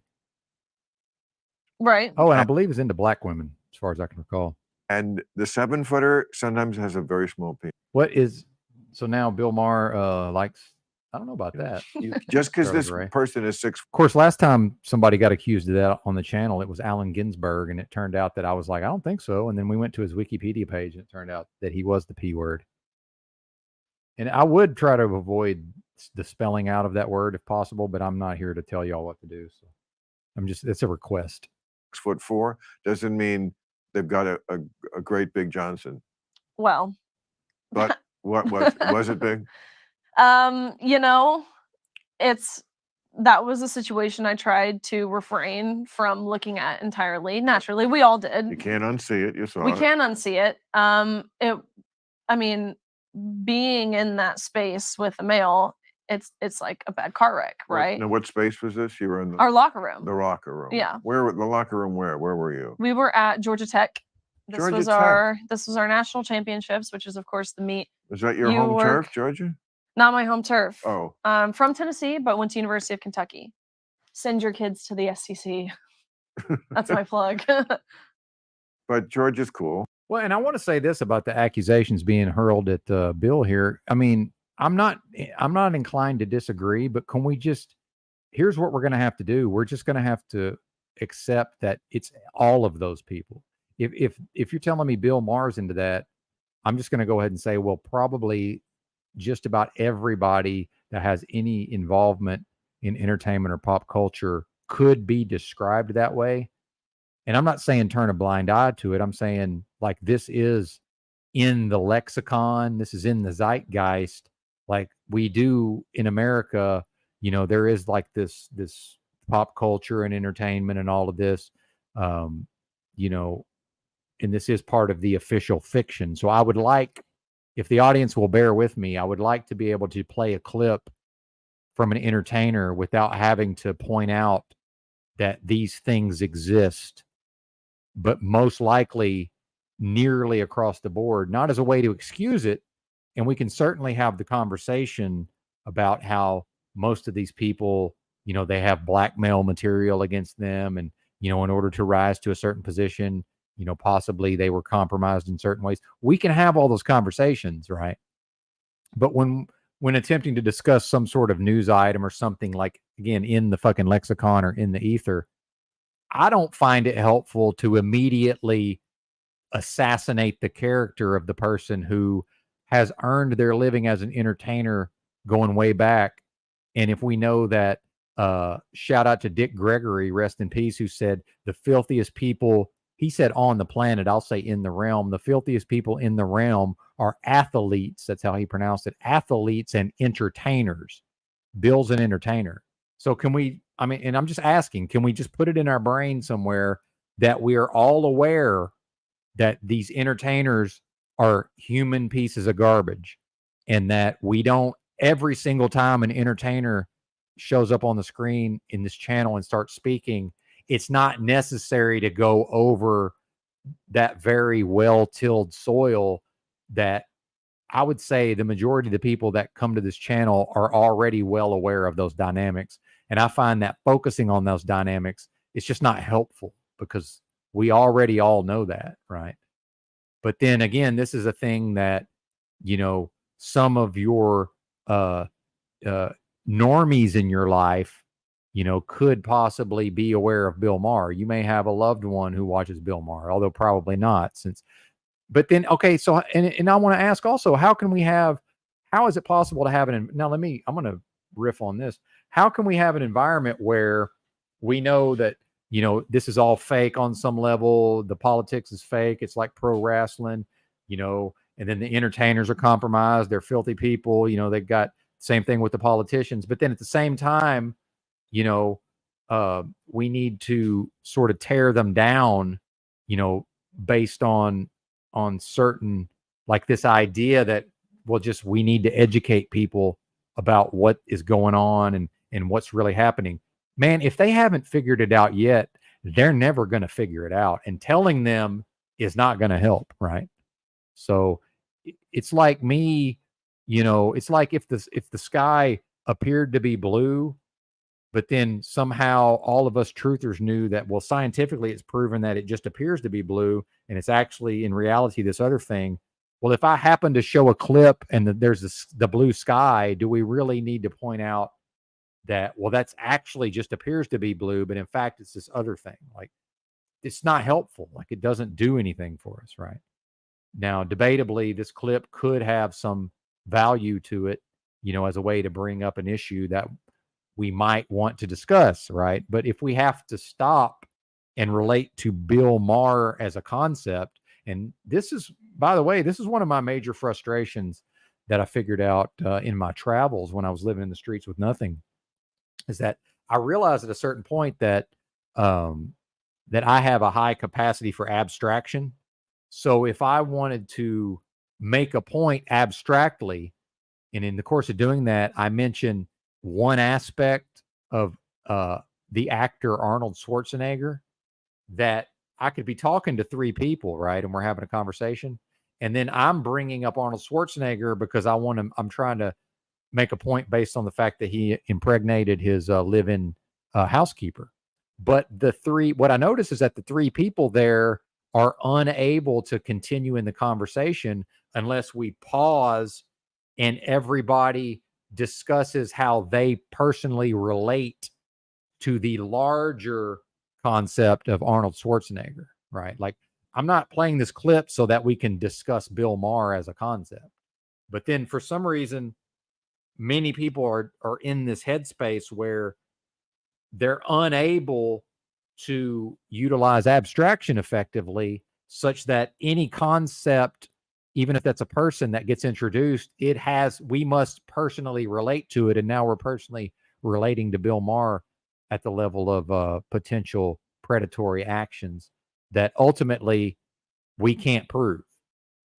That you can't prove that. Now, I'm not saying he's not. Now, if you ask me to bet money, it seems more likely than not that the man was in entertainment and was one of the biggest stand-up comedians back in the day. And he had, this HBO show, and he's prolific and continues to succeed to this day. And in fact, owns a piece of the Dodgers, as far as I know. Yeah, but like, again, it's like Truth or 101, essentially. Like, I'm not here for Truth or 101. Like, that's not the purpose of the channel. Is not Truth or 101. I would like to be in an environment where I can just assume that people know these things. Like, in my mind, Bill Maher is discredited solely based on the fact that he's in entertainment. But by the way, same thing with your favorite musicians, right? Do you want me in your channel and then you accidentally refer to your favorite band or something? Because I actually like Bill Maher's entertainment value over time. Well, your favorite band is a bunch of most likely has done all that stuff. If they're big and they've made a great living from it. See what I'm saying? Like, anybody in entertainment that you want to mention, right? It's just, they're doing these things behind the scenes, right?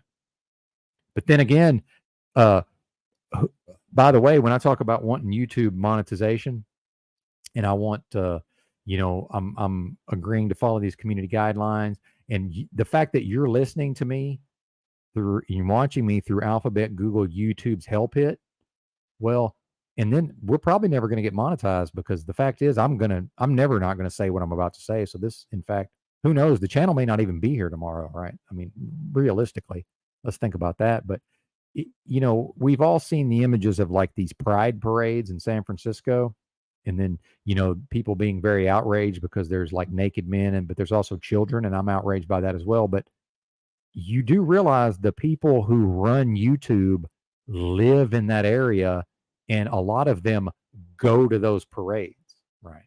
I mean, we're all aware of that, right? So is it really helpful to point out that Bill Maher may very well have been engaged in activities that the people who are administering and managing this very interface and platform are most likely also engaged in? Say, how does that benefit us to point that out?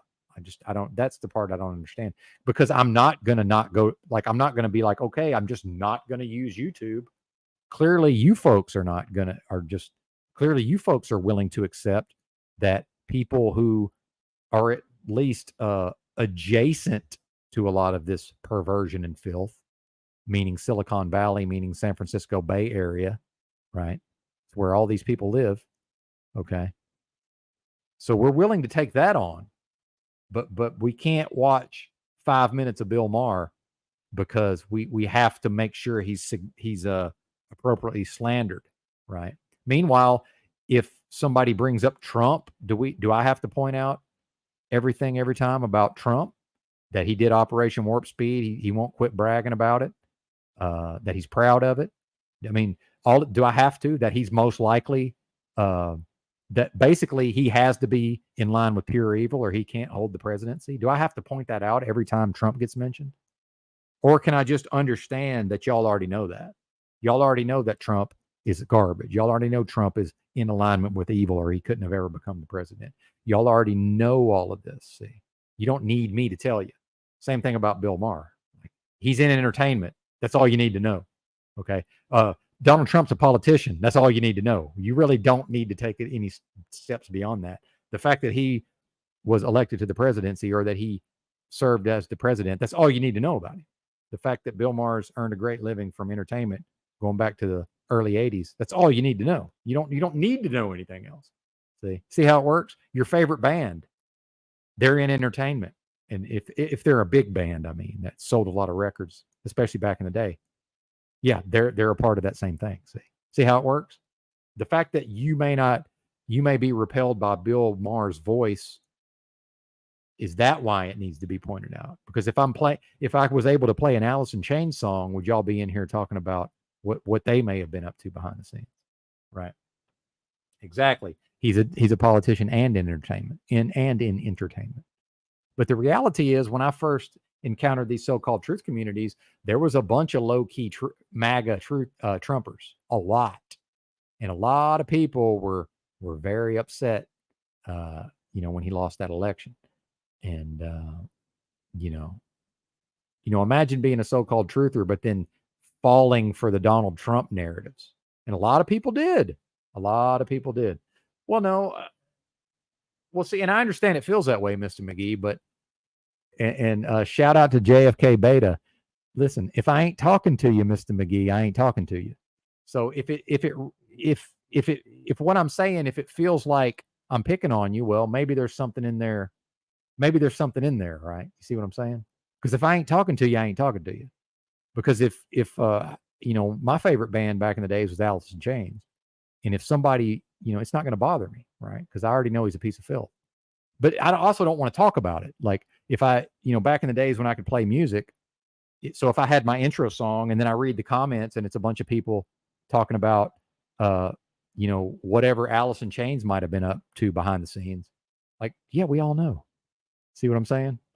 But it's across the board. So are you going to do that with this is what I'm saying is, are you going to be consistent?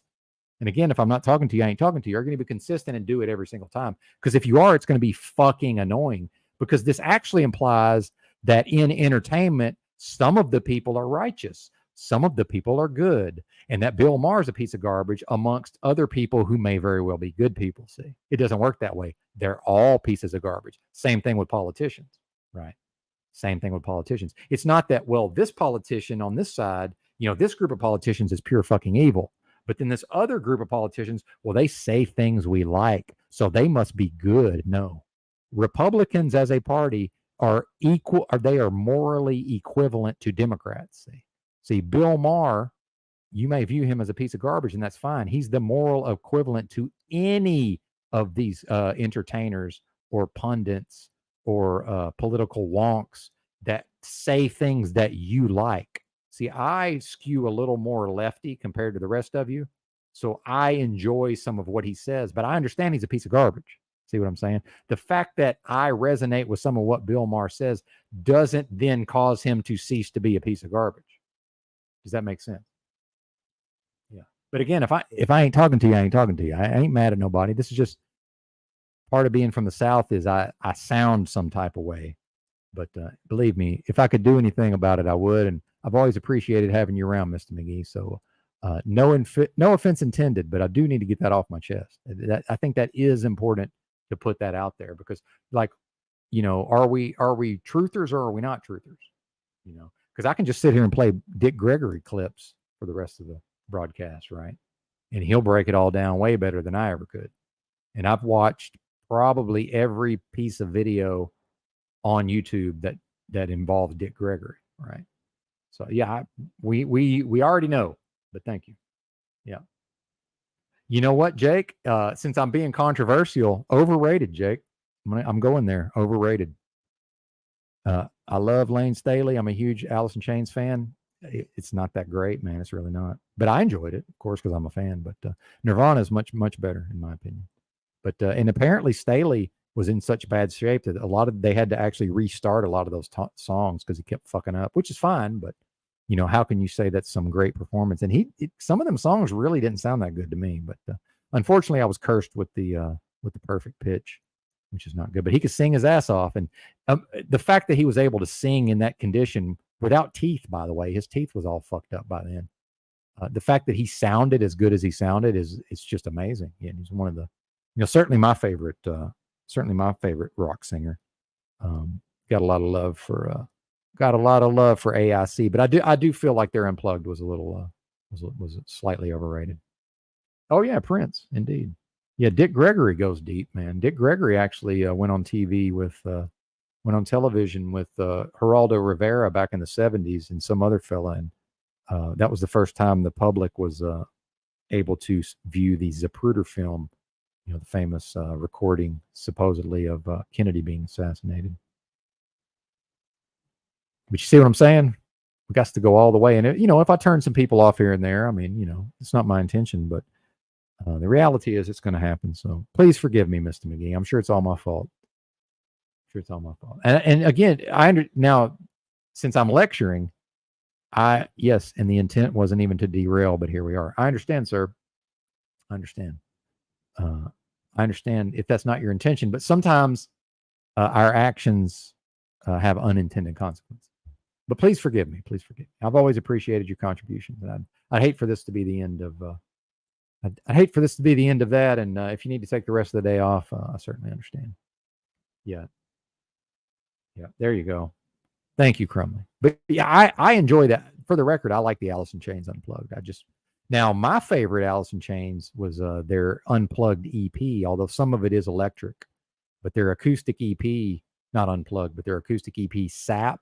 That's one of my favorite recordings of all time. Although I've heard it so much, it doesn't really do anything for me anymore. But for years, I used to go to sleep. I had a dual cassette deck. No, wait a minute. Did I have no? I had CD. Okay, yeah, I'm misremembering. I listened to U2 Rattle and Hum and Alice in Chains Sap. That's what I went to bed to listening to. But I skipped some of the tracks on, you know, those fucked out songs on Rattle and Hum. I skipped the fucked out song. But for years, that's what I listened to go to sleep. So, lest you think I'm shitting on Alice in Chains.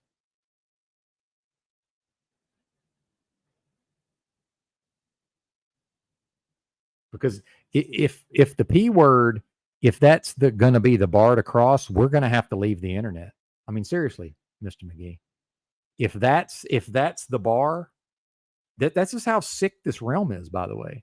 But if that's your standard, we have to log off the internet now. I mean, think about that. Or would you like to have a broadcast? You know, would you like to have a live chat? Would you like to listen to, for some reason, you like to listen to my goofy ass talk? You see what I'm saying? Like, what are we going to do? Or are we going to accept that we're in Alphabet, Google, YouTube's hell pit here, and I've already said as much as I'm willing to say about the people who are running this platform, right? And I grew up I'm a Gen Xer, you know, I grew up with pop culture. Can I please be able to refer to some of this stuff? Pretty please. Well, and Gary Baxter, see, and this is interesting, and I'm not going, you know, I understand I'm not going to Rumble, but you know, there's a reason why I'm talking to you on YouTube and not Rumble. But here's the thing about Rumble, Gary Baxter, is, see, I view this as YouTube, as Amazon back in the day, because for a time, Amazon's customer service was the best. It was above, it was just impossible. It was too good, right?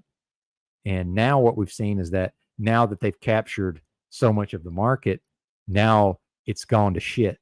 So if the time comes that Rumble rises to some kind of level to be truly competitive, do you really think they're going to continue with that? No, I don't think so. I think it'll just be another YouTube. Now, I could be wrong, but I bet I'm not. Yeah, thank you, Gary. Exactly, for the time being. Well, I'm on one, so maybe somebody will come up here and I'm just alienating the entire audience. Oops. Well, I guess y'all can email the Machine Lies if you need to. Sorry about that, buddy. Didn't mean to do that to you. Hey, can you delete my comments, mods? Let's see. Is that how this works?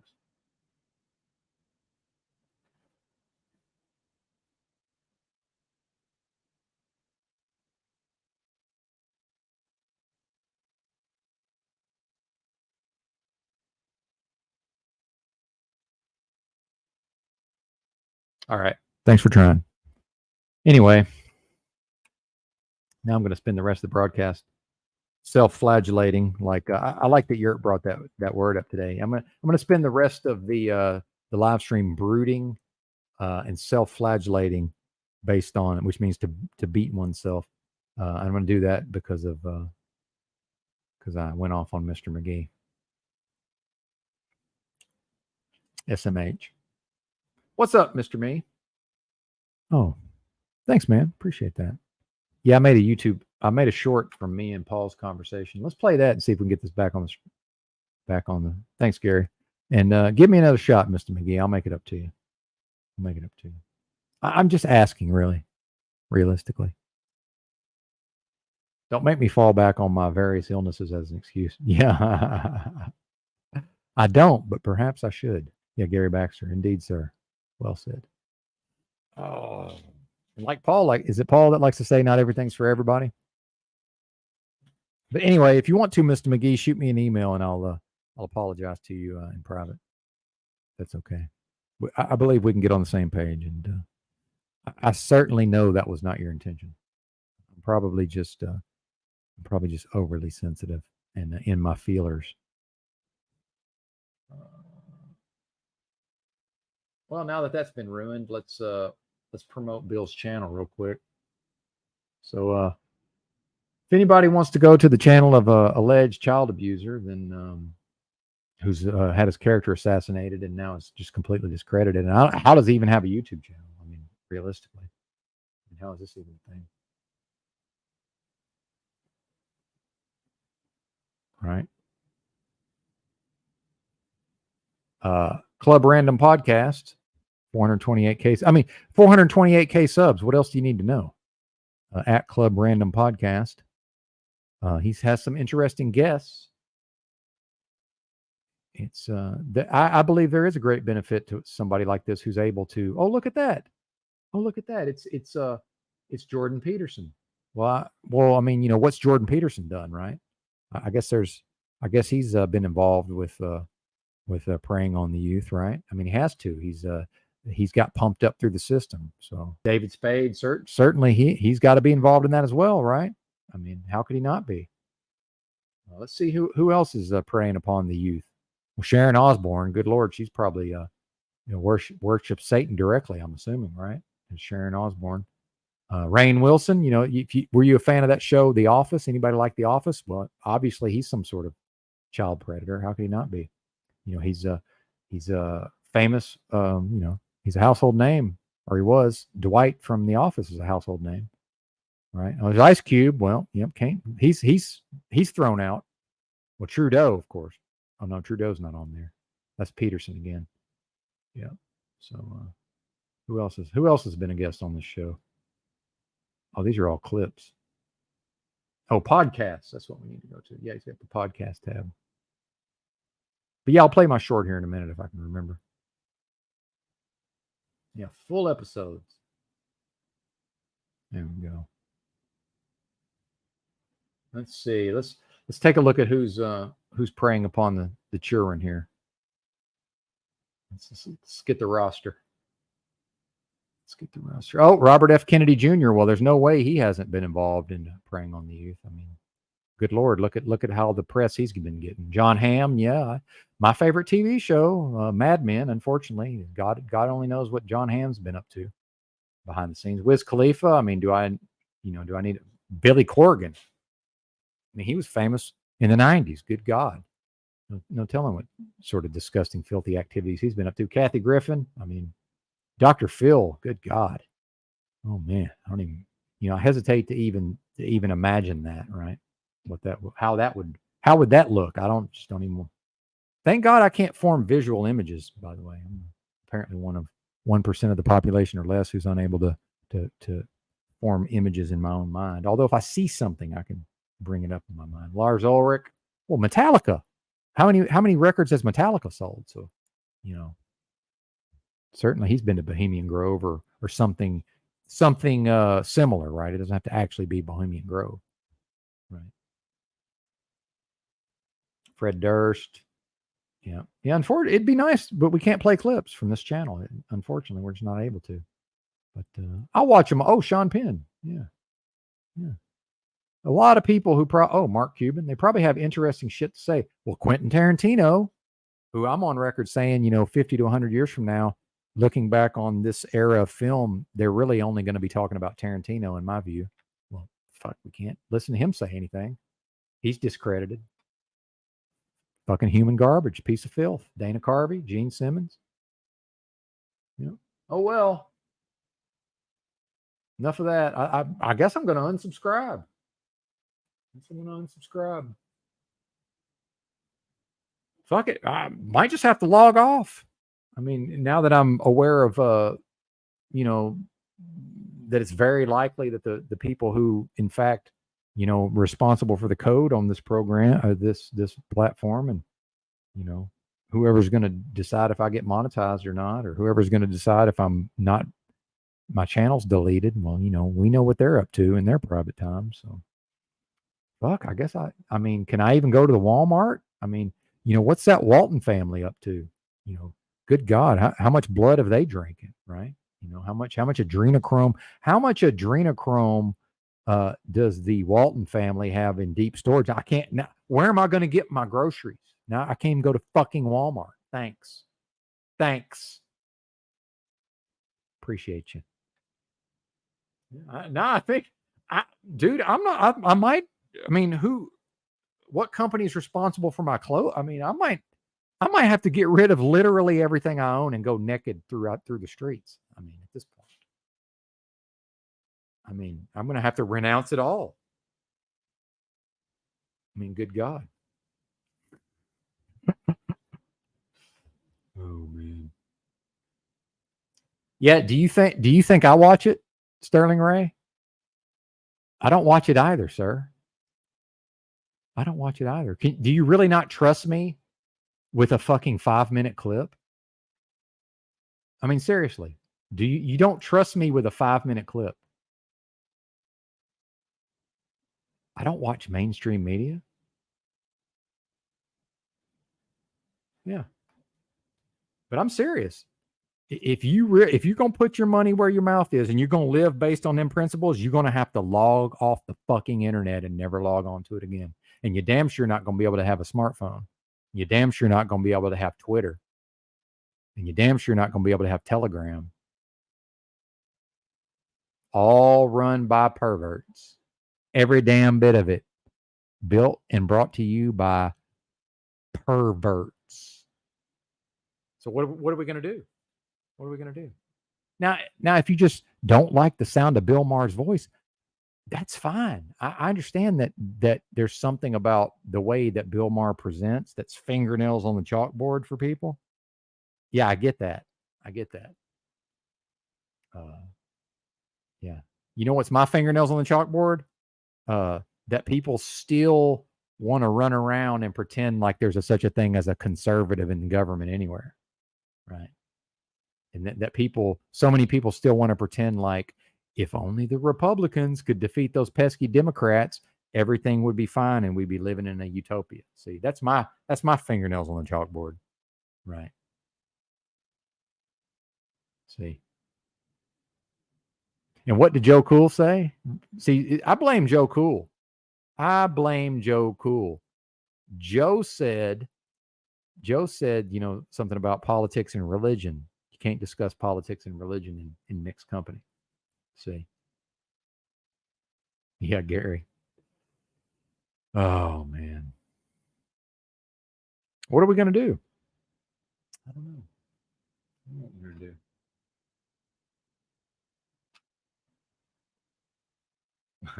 That's right. Yeah, I guess I better learn how to levitate, Dow. The streets were paved by somebody. Can't walk on those filthy streets, B. That's right. Yeah. What am I to do? Hey, beam me up, Scotty. Beam me up. I'm ready. Vibing high. Just fucking vibrate me up. Hey, vibrate me on up out of here, Lord. I'm ready. I'm ready. Anunnaki. Yeah. And Sterling, I love you too, man. I love you. And I'm not, again, I understand it sounds like I'm picking on you. I promise you I'm not. Yeah. I don't watch it either. I don't watch MSM, but, and by the way, you know, when you hear these people say like things like so-called truth community, I popularized that term. Well, something else I've been putting out there that hasn't quite landed yet is all media is trauma. So the fact that is, you know, alternative media, it's how's that any different, right? The alternative media, it's all part of the same fucking pot, and we're all here trapped within it, right? We're all here. We're all stuck here, right? We're stuck in the realm where the people who manage and administer the very platform itself are people who most likely take their children to pride parades in San Francisco and think that it's abhorrent that you might think there's something wrong with that. Literal commies, literal leftist communists.